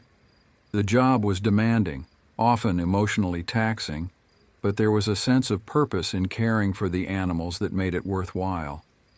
Still, I couldn't shake the feeling that something was different about this particular morning. As I navigated the winding road, my headlights barely penetrating the dense mist, I found myself thinking about the strange occurrences I'd experienced since taking this job. It wasn't just the long hours or the sometimes heartbreaking nature of the work. There was something else, something I couldn't quite put my finger on.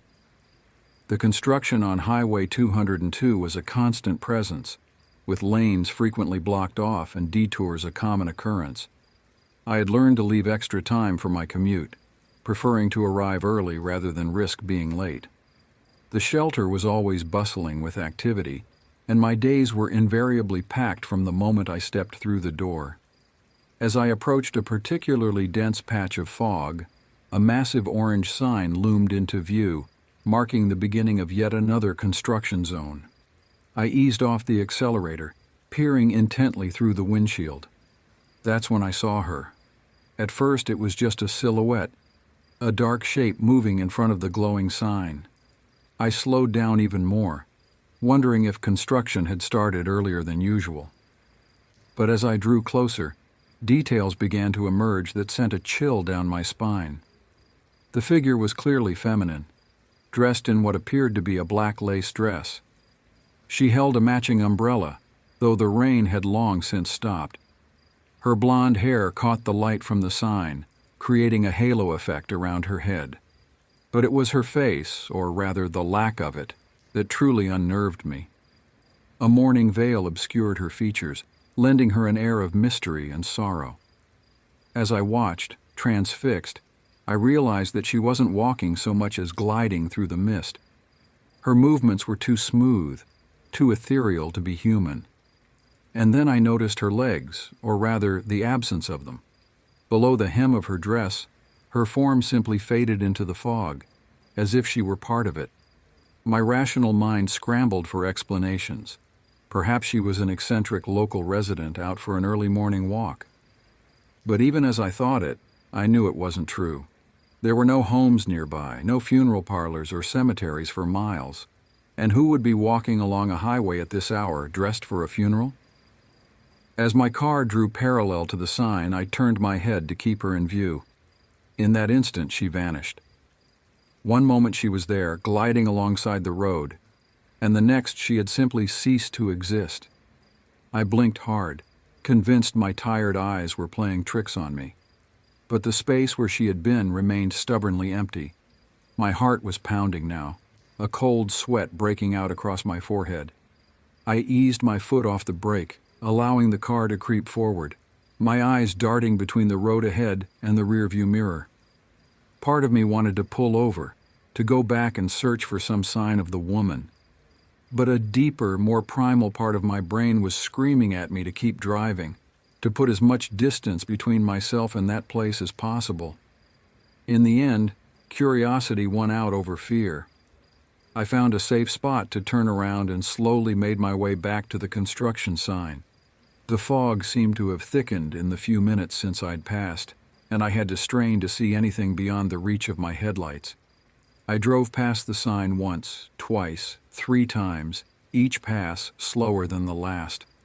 But there was no sign of the woman in black, no footprints in the damp earth by the roadside, no flutter of lace in the mist. It was as if she had never existed at all. Shaken, I resumed my journey to work, my mind racing with possibilities. Had I really seen a ghost? Was I more tired than I'd realized, my brain conjuring images out of the fog and shadows? Or was there something more to this stretch of road, something that most people never noticed as they sped by in the light of day? My musings were interrupted as I turned onto the road leading to the animal shelter. Traffic had come to a complete standstill, a sea of red brake lights stretching out before me. I groaned, realizing I was going to be late despite my early start. For the next hour and a half, I inched forward, covering less than a mile. The fog, combined with the flashing lights of emergency vehicles, made it nearly impossible to see what was happening ahead. Frustration warred with curiosity as I craned my neck, trying to catch a glimpse of the cause of the delay. Finally, as I neared the point where traffic was being redirected, I saw it. A motorcycle, or what was left of one, had been pulled to the side of the road. My stomach clenched as I took in the scene. A sheet-draped gurney was being loaded into an ambulance, the pristine white fabric marred by spreading crimson stains. Even through the fog, the sight was unmistakable. A large truck was parked nearby, its front end crumpled and askew. A group of people, police officers, paramedics, and what I assumed were witnesses, huddled around it, their voices a low murmur beneath the wail of sirens and the rhythmic clicking of emergency flashers.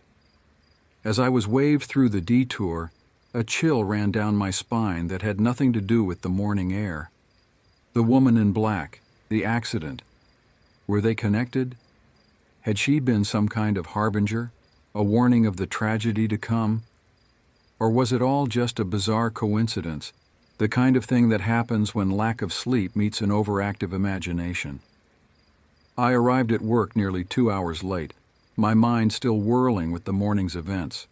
The shelter was already bustling with activity, dogs barking, cats meowing, and my co-workers rushing about with their usual efficiency. I threw myself into my tasks, hoping the familiar routine would help settle my nerves. It wasn't until my lunch break that I heard the full story of the accident. A fellow kennel tech had heard it from one of the animal control officers who'd been called to the scene. The motorcyclist had collided head-on with the truck, dying instantly. The truck driver was physically unharmed but hysterical, claiming he'd swerved to avoid hitting a woman standing in the road, a woman who'd vanished into thin air. The story sent a fresh wave of goosebumps across my skin. I wanted to speak up, to share what I'd seen, but something held me back. Who would believe me? And what good would it do now, with the motorcyclist already gone? As the day wore on, I found my thoughts continually drifting back to the woman in black. Had she been there to guide the motorcyclist's soul? Was she a warning that went unheeded, or simply a lost spirit herself, wandering the foggy highway? It wasn't the first time I'd encountered something I couldn't explain at this job. The animal shelter itself seemed to be a magnet for the unexplained. More than once I'd caught glimpses of dogs that I knew had been euthanized, their spectral forms darting between kennels or peering around corners. Cats would appear in my peripheral vision, only to vanish when I turned for a better look. Even more unsettling were the human shapes I sometimes saw, dark silhouettes moving between the rows of cages, crouching down to peer at excited dogs, or standing motionless in empty hallways. My co-workers rarely mentioned these occurrences, but the knowing looks we sometimes exchanged told me I wasn't alone in my experiences. One particularly memorable incident occurred late one night when I was working an overnight shift. The shelter was quiet, most of the animals sleeping, when I heard the distinct sound of a dog's nails clicking on the concrete floor. Thinking one of our charges had somehow escaped its kennel, I went to investigate. What I found instead was a large black dog standing in the middle of the hallway. Its coat was glossy, its eyes bright and alert, not at all like the often bedraggled strays we typically housed. As I approached, calling out softly, the dog turned and trotted away, disappearing around a corner. I followed, my heart racing, but when I rounded the corner, the hallway was empty. I searched every kennel, every nook and cranny of the shelter, but found no sign of the mysterious dog. When I described the incident to my supervisor the next day, she grew pale and quiet.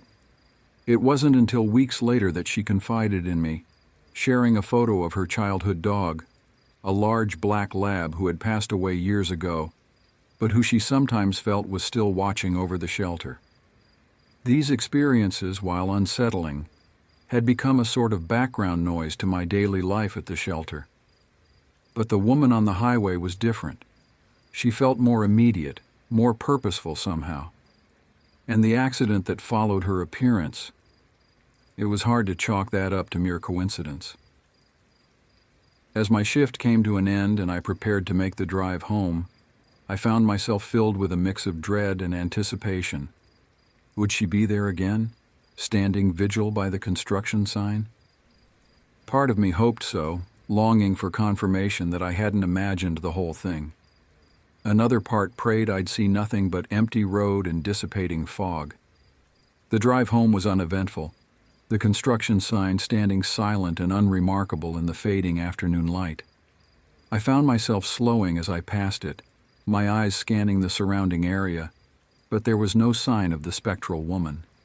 Days passed, then weeks, and life gradually returned to normal, or as normal as life can be when you work in a place that seems to straddle the line between the world of the living and something else. I never saw the woman in black again, but her memory lingered, coloring my perceptions of the world around me. I began to pay more attention to the stories my co-workers shared in hushed voices during slow periods at the shelter.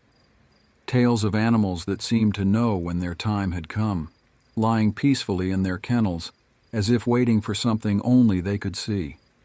Accounts of inexplicable noises in the night, the jingle of collar tags in empty rooms, the soft thud of paws on floors that should have been vacant.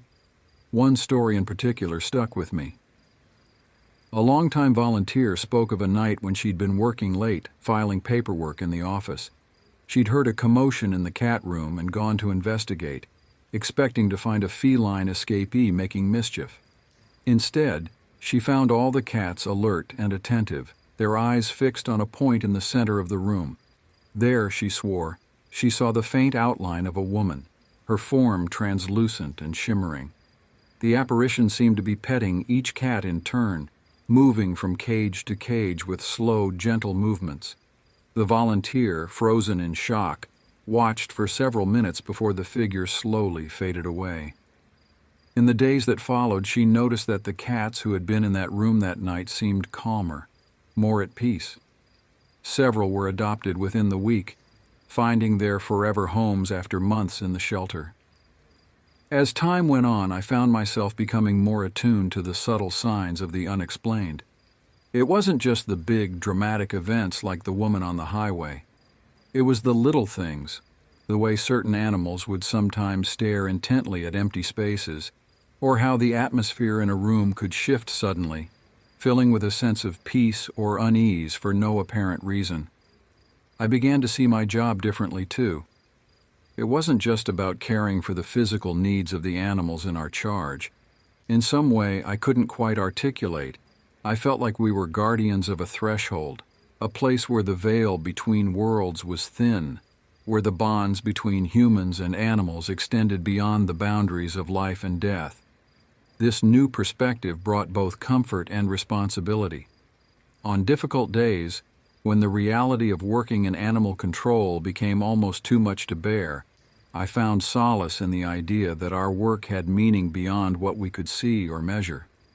And on good days, when a long-term resident finally found their forever home, I couldn't help but wonder if we had a little help from the other side. As the months passed, I developed a sort of sixth sense about the animals in our care. I could often tell which ones were close to the end of their journey, not just by their physical condition, but by a certain look in their eyes, a peacefulness that seemed to come over them. In those moments, I'd spend extra time with them, talking softly and offering gentle pets, feeling in some inexplicable way that I was helping to ease their transition.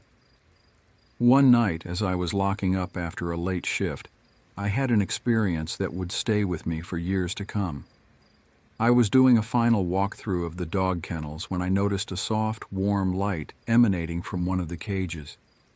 Inside was an old German shepherd, a stray we'd picked up a few days earlier. The dog was clearly in his twilight years, his muzzle gray and his movements stiff and pained. As I approached the kennel, I saw that the light seemed to be coming from within the dog himself, a gentle glow that pulsed in time with his breathing. And there, sitting beside him with a hand resting on his graying head, was a figure I can only describe as radiant. It wasn't the woman in black from the highway, nor was it anyone I recognized. The figure was indistinct, more a suggestion of form than a solid presence. But the sense of peace and love emanating from it was palpable. I stood transfixed, hardly daring to breathe as the figure turned towards me. There was no face that I could discern, but I felt a wave of understanding and compassion wash over me. In that moment, I knew with certainty that I was witnessing something profound, a soul being guided onwards, a faithful companion being welcomed to whatever comes next. The figure nodded once, as if acknowledging my presence, then slowly faded away. The warm light lingered for a moment longer before it too disappeared, leaving behind only the dim fluorescence of the kennel. The old German shepherd exhaled softly, his eyes closing for the last time. When I checked on him, his body was already growing cold, but there was a peacefulness to his expression that brought tears to my eyes. That night changed me in ways I'm still coming to understand. It reinforced my belief that there's more to our world, and to our relationships with animals than what we can see or touch. It also deepened my commitment to the work we do at the shelter, knowing that we're not just caring for animals, but potentially helping to shepherd souls.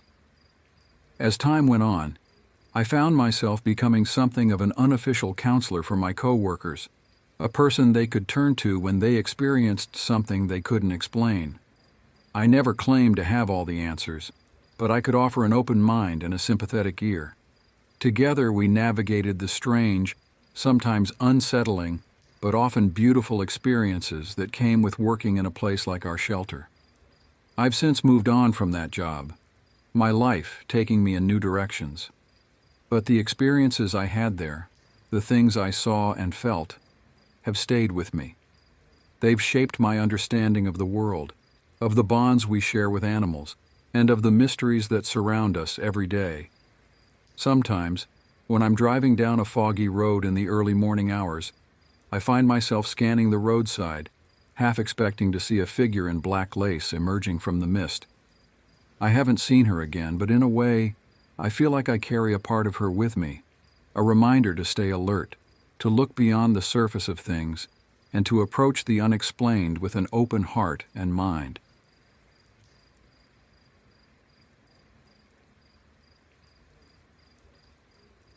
The summer I turned 24, I landed a gig as a ranger in Red Lodge State Park out in Minnesota.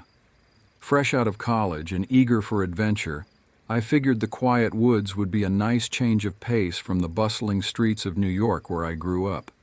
My buddy Vance had done the same thing a few years back, and he'd painted a pretty picture of lazy days and breathtaking scenery. "It's a whole lot of nothing," he'd said with a grin, "but it's beautiful nothing." That sounded perfect to me. I was assigned the south stretch of the park, a good 30 miles of trails, picnic areas, and campgrounds. It was a lot of ground to cover, but I was young and full of energy. Plus, I had my trusty patrol truck to help me get around. Those first few weeks, Vance's description proved spot on. I spent most of my days driving around, tidying up campsites and waving at the occasional hiker. The air was clean, the views were spectacular, and the quiet was so profound it almost felt like a physical presence. It was peaceful, almost dull, really. Maybe that's why when things went sideways, it took me by complete surprise. It started with some missing person reports. Nothing unusual at first glance. Folks wander off all the time in places like this, especially city slickers who underestimate the vastness of the wilderness. Still, protocol is protocol, so I made my rounds, chatting up campers about any strangers they might have seen, any odd occurrences. That's how I met Eleanor, a spry old gal with an airstream and a suspicious demeanor that could put a detective to shame. We got to talking, and she mentioned hearing strange noises at night. "Not an animal, I know them calls," she'd said, squinting up at the trails that disappeared into the dense forest. "Something bigger, something wrong." I'll admit I chalked it up to her imagination at first. When you're alone in the woods at night, it's easy for the mind to play tricks on you. But something in the way she said it, the conviction in her voice, made me uneasy. I made a mental note to be more watchful around those parts of the park. A few days later, the radio crackled to life as I was doing my usual rounds. It was HQ, and their news sent a chill down my spine. Another hiker had vanished. They wanted me to do a sweep, focusing on the south end where Eleanor had mentioned the sounds. Suddenly, that peaceful dullness didn't feel so comforting anymore. I rolled up to the designated starting point, radio at my hip, and set out on foot. The sun was starting to dip, casting long shadows through the trees and making the woods look all shadowy and unsettling. I kept expecting to find a lost kid or a grumpy retiree who'd wandered off the trail, but all the paths turned up empty. Eleanor's words about strange noises played on repeat in my head, making every rustle of leaves sound monstrous. Man, Vance never mentioned being this easy to spook out here. The further in I got, the colder it felt, and not just because the light was fading. It was like the air itself sat heavier here, pressing down on me with an almost physical weight. The trees seemed to loom larger, their branches reaching out like gnarled fingers. I shook my head, trying to clear away the fanciful thoughts. I was here to do a job, not get spooked by my own imagination. That's when I saw it. A flash of movement deeper in the trees, just at the edge of my vision. I froze, heart suddenly pounding. "Hello?" I called out, my voice sounding thin and weak in the oppressive silence of the forest. "Anyone there?" No one answered. The wood seemed to hold its breath, waiting. My heart drummed a frantic rhythm against my ribs. I didn't like the looks of this, not one bit. With trembling fingers, I unclipped the radio from my belt. "HQ, this is Ranger Callahan. Possible sign of the missing hiker in sector..." Before I could finish my report, the thing stepped out into the dusky light. Lord, I wish I could unsee it. It was tall, at least 7 feet, with wiry limbs that looked too long for its body, all twisted and wrong. But its head, that was the worst part, bulbous and misshapen, with skin pulled tight like something rotting beneath. There were no eyes, just smooth, pale skin where eyes should be, only slits for a nose, and a gash of a mouth that hung wide open, revealing rows of needle-sharp teeth. It let out a screech that pierced my ears, a sound I can't even begin to describe. It was like metal tearing, like 1,000 nails on a chalkboard, like the death cry of something that should never have existed. Fear shot white-hot through my veins, turning my blood to ice. Whatever this was, it wasn't natural. It wasn't anything I'd ever seen or heard of in all my years of studying wildlife. I fumbled for my sidearm, fingers trembling as I tried to line up a shot. "HQ," I gasped into the radio, my voice barely above a whisper. "Shots fired. Shots fired at..." The creature lunged, and it was fast, inhumanly fast. One moment it was yards away, the next it was on me. The gun flew out of my hand as I hit the ground hard, the impact knocking the wind out of me. I rolled, barely avoiding a swipe of its impossibly long claws. They raked the earth where I'd been lying, leaving deep gouges in the soil. My heart hammered like it was about to leap out of my chest. I scrambled back, trying to put space between us, the forest blurring around me as panic took hold. I needed to radio for help, but where was the damn thing? I whipped my head around, searching the trees frantically. It could be anywhere, and there. I spotted it slinking across the branches like some sort of warped spider, its limbs bending in ways that made my stomach churn. It screeched again, that awful sound that cut right through me, and leaped. Time seemed to slow. My mouth opened to scream, but all that came out was a choked gasp as the weight of the creature crashed into my chest. The impact sent me flying. My arm slammed into a tree trunk hard enough to make my teeth rattle, and pain exploded through my shoulder. But there was no time to dwell on it. I could hear that terrible screech echoing behind me, getting closer. Adrenaline surged through me, masking the pain as I stumbled to my feet and ran.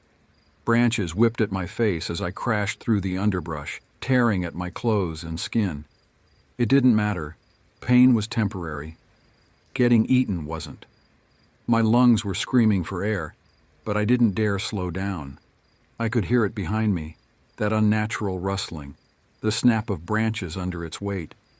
I burst out into a clearing and skidded to a halt, nearly falling over my own feet. There, in the center of the open space, stood an old fire tower. It was rusty and skeletal, looking like it hadn't been used in years, but it was high. If I could climb it, maybe I could get a signal on the radio, call for backup. It was my only shot. I sprinted towards it, the metal ladder rungs cold beneath my battered hands.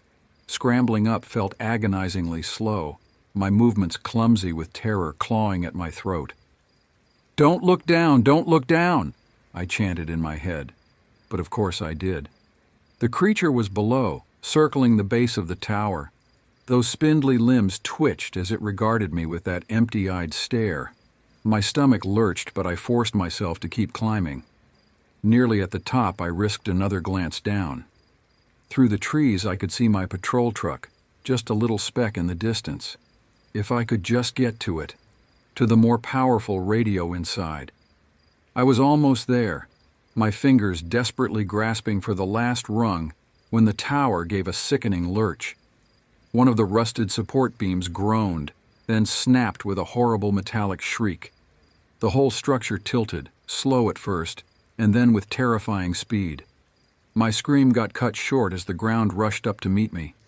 Pain exploded in my leg, white-hot and all-consuming. The last thing I saw before blackness swallowed me whole was that creature, looming over me, its mouth opened wide in a silent scream. I woke up in the hospital, groggy and confused.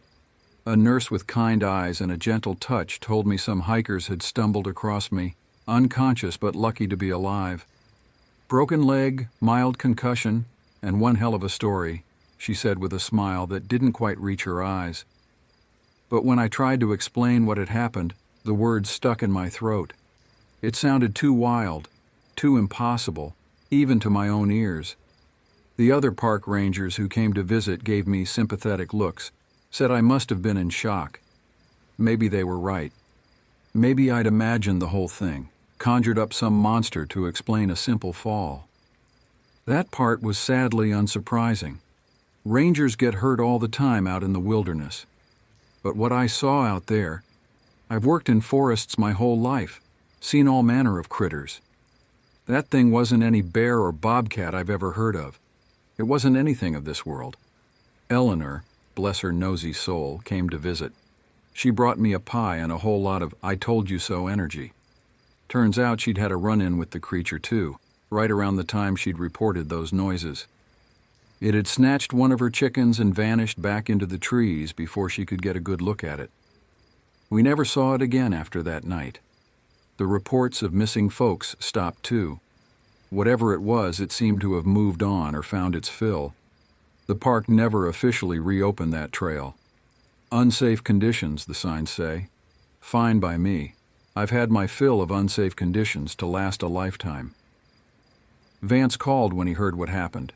Joked about me finally getting some excitement in my ranger career. I didn't find it so funny. They offered my old job back, of course. Said they needed experienced people after the whole incident.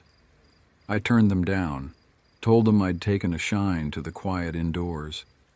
They looked at me like I was nuts, considering how much I'd loved the job before. But they didn't understand. They hadn't seen what I'd seen. Sometimes late at night I still think I hear that screech, high and wrong, like a nail dragged across glass. The doctors blamed it on tinnitus, some nerve damage from the fall. Maybe they're right.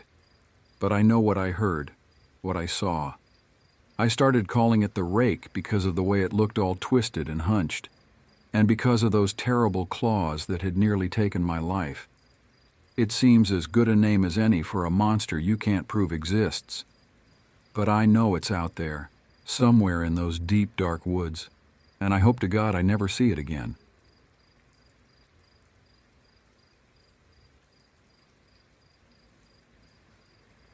My childhood was spent amidst the wet green embrace of a small Midwestern town, where rain was as regular as church bells on Sundays.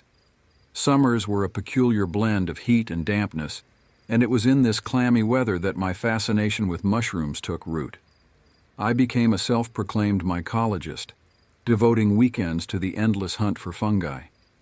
The discovery of a new species, rare, exotic, or just plain odd, was a thrill that no video game or classroom could replicate for me. It all began one ordinary morning as I raced to catch the school bus. Glancing down, I spotted a puffball poking out between the blades of grass in my front yard. That simple discovery ignited a passion within me that would shape my childhood and lead me to the most terrifying experience of my young life. From that day forward, I became obsessed with mushrooms. I started poking around in the little pockets of forest around my town, each one a treasure trove of fungal wonders waiting to be discovered. Within a year, I could identify most of the local species, their Latin names rolling off my tongue with the ease of a seasoned botanist. The cemetery in our town, though an unusual choice, became one of my favorite hunting grounds. It was a small plot, perhaps a few acres, nestled within a larger patch of forest. The cemetery itself was meticulously kept, a stark contrast to the wild, untamed woods that surrounded it. This juxtaposition created the perfect environment for mushrooms to thrive, and I found a strange solace in my adventures among the tombstones. The groundskeepers, initially wary of my presence, soon grew accustomed to the sight of me wandering between the graves, eyes fixed on the ground. They knew I was harmless, just a kid with an unusual hobby, and so I was given free rein to explore to my heart's content. One summer morning, right after a tremendous rainstorm, I set out with a big bag slung over my shoulder and a deep sense of anticipation. The storm had transformed the world into a sodden wonderland, and I knew it would yield a bounty of mushrooms. The air was thick with the smell of damp earth and decaying leaves, a fragrance that was just as intoxicating to me as any perfume. As I entered the cemetery, I did my usual scan of the area but didn't see anything right away. Deciding to skip the graveyard proper and hit it on my return trip, I made my way towards the back fence. However, as I approached, I noticed something was amiss. The usually pristine grounds were littered with trash beer cans, scraps of paper, and other debris scattered about. I was baffled. The cemetery was sacred ground, meticulously maintained. Even the occasional drinker who found their way here would have been swiftly shooed away. I tried to rationalize it, thinking perhaps the storm had washed the trash from somewhere else, but the explanation felt hollow. Half of the trash was inside the cemetery, the other half just beyond the fence. It was clear that someone had thrown a party on one side or the other and left the mess for others to clean up. Despite the unsettling sight, my eagerness to hunt mushrooms overpowered my unease. I hopped the fence as usual, the metal cold against my palms. The forest had a peculiar silence about it this morning, broken only by the occasional squelch of my boots in the muddy grass. I zigzagged through the trees, eyes scanning for the familiar caps and stems of my targets. The mushrooms were indeed bountiful that morning, each cluster seeming to beckon me deeper and deeper into the woods. Soon I reached the far edge of the hill, where I usually descended into the meadow. But today I stopped to examine an unusual pile of objects. Discarded clothes, a scattering of beer cans, and something that looked like a bundle of plastic baggies. It was the kind of litter that felt foreign in a place like this, ominous even. I glanced around nervously, but driven by my compulsion to hunt, I pushed the strange sight from my mind and moved on. In hindsight, this was a very dumb thing to do. This little woodland outside the cemetery led to a creek that ran out of town. There were no trails, no dog-walking paths. I had literally never seen anybody else out here. Ever. Sudden evidence of somebody drinking beer should have been a massive red flag. But I continued on, blinded by my passion for fungi. The meadows stretched before me, the grass lush and wild. My eyes soon focused on a cluster of big brown boletes, treasures that I quickly and eagerly began to collect. Time slipped away as I followed the mushrooms deeper and deeper into the meadow, their presence almost hypnotic. My usual sense of direction and caution waned as I became completely immersed in the hunt. I was caked in dirt and mud up to my elbows as I scurried around the grassland. It wasn't until I finally looked up that I realized how far I'd actually wandered. The once familiar terrain had become alien to me. I found myself standing before a charred fire pit, its stones blackened and smeared with remnants of past flames. Scattered around the pit were various items: an empty bag, more beer bottles, and small wooden figurines arranged in an odd pattern. The most unsettling part of it all was the partially burned Ouija board that lay in the center. The outer edges were scorched and curling, but the center, the heart of the board, remained intact. It stared up at me, the planchette resting in its center like a grim invitation. A chill traced up my spine. The mushrooms, though still plentiful, no longer seemed enticing. I recognized at this point that something was seriously off. The remains of that fire pit and the Ouija board felt wrong, like evidence of some kind of crime that I had stumbled upon. My instincts whispered for me to turn back, but the lure of the mushrooms was far too strong. I continued up towards the creek, my eyes darting around nervously. Up ahead I could see a huge porcini. I wanted to nab it before I turned back for home. When I reached the last slope before the creek, the sight that met me was both horrifying and surreal. A man was standing in the shallow water, washing his face. His clothes were torn and caked in what looked like dried blood. The creek was murky, but the crimson stains were unmistakable. His body was thin and sinewy, covered in prison tattoos that snaked around his limbs like dark veins. He continued to wash himself in the creek, his back to me. He reminded me of the dingy, homeless guy from the old Dennis the Menace movie. Long, stringy hair, grimy, just out of place and strange. I watched him for longer than I should have, caught up in the shock of the moment. I also understood this wasn't the movies. I was a kid and he was a man. If he decided to hurt me, it would probably happen. Fear coursed through me, my heart pounding in my ears. I froze, unsure whether to call out or just retreat. Before I could react, though, the man turned his head, his eyes catching the glint of the morning sun. Our gazes locked. I saw a spark of wild, frantic rage in his eyes. He almost looked just as surprised to see me as I was to him. It almost made me laugh in the moment, and for one split second, I thought maybe this guy could be normal. This whole exchange could be normal, and perhaps I was off the hook. But that fleeting hope was shattered in an instant.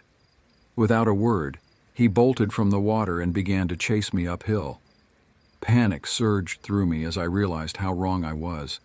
I dropped my sack of mushrooms, the weight of them no longer registering.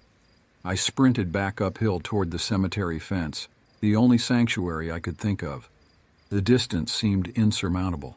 Every breath felt like fire in my lungs. I glanced back, seeing the man's gaunt figure slowly gaining on me. His eyes were wide with fury, his screams raw and primal, echoing through the trees. Why the hell was he screaming? It scared the shit out of me. I actually thought I might pee my pants in the moment. Still, desperation spurred me onward. I hoped to God he wouldn't keep pace up the hill. His howls grew louder, a chilling soundtrack to my desperate flight. His rage was palpable, each scream a reminder of the danger that pursued me. My legs burned, my mind a whirlwind of terror. I pushed harder, my feet barely touching the ground as I reached the top of the hill. I looked over my shoulder and saw my prayers had been answered. He couldn't keep his pace up such a steep incline. I wasted no time and continued to bolt towards the fence. That was the last realistic place where he could catch me. I could see the chain link just beyond the tree branches. With a final burst of energy, I hurled myself over it, my hands scraping against the rough metal. I landed on the other side, heart racing as I looked back.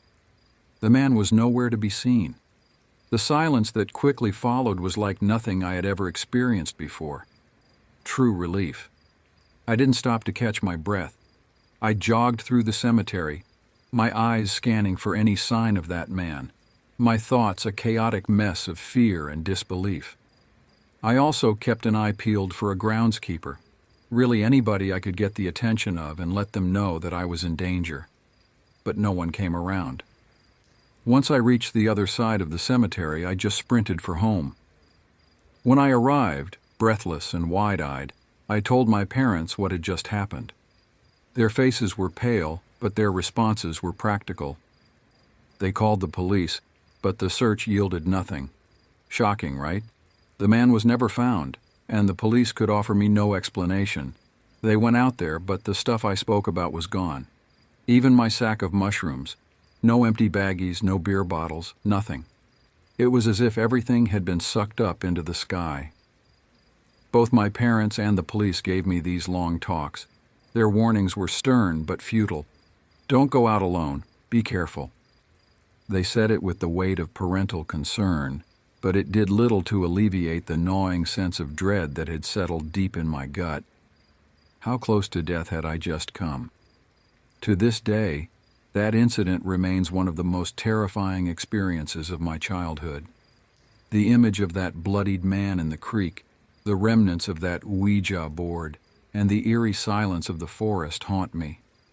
The cemetery became a symbol of my brush with something dark and sinister, something that should have never been uncovered. It's like the line between reality had gotten blurred out there, and I crossed over into a time when something else was going on, as I was the only one who saw it. I know it sounds crazy and unbelievable, but hey, it's my story, and it happened. In the years that followed, I never quite shook off the fear that incident instilled in me. My passion for mushroom hunting waned, the thrill of discovery overshadowed by the memory of that terrifying chase.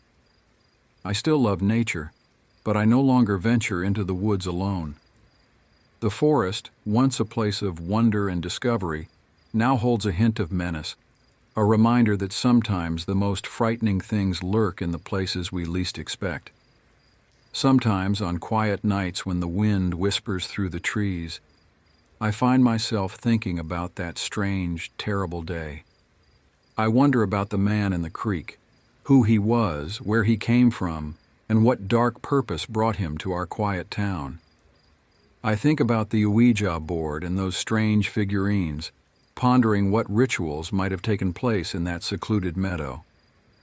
But mostly, I think about how close I came to becoming another mystery in those woods. How a simple hobby, an innocent passion, led me to the brink of something I still don't fully understand. It's a reminder that the line between the ordinary and the extraordinary, between safety and danger, is often thinner than we realize. And so, while I may no longer roam the forests in search of mushrooms, the lessons I learned that day stay with me. To be aware of my surroundings, to trust my instincts, and to remember that sometimes the most important discoveries are the ones that teach us about ourselves and the world we live in, even if those lessons come at a terrifying cost.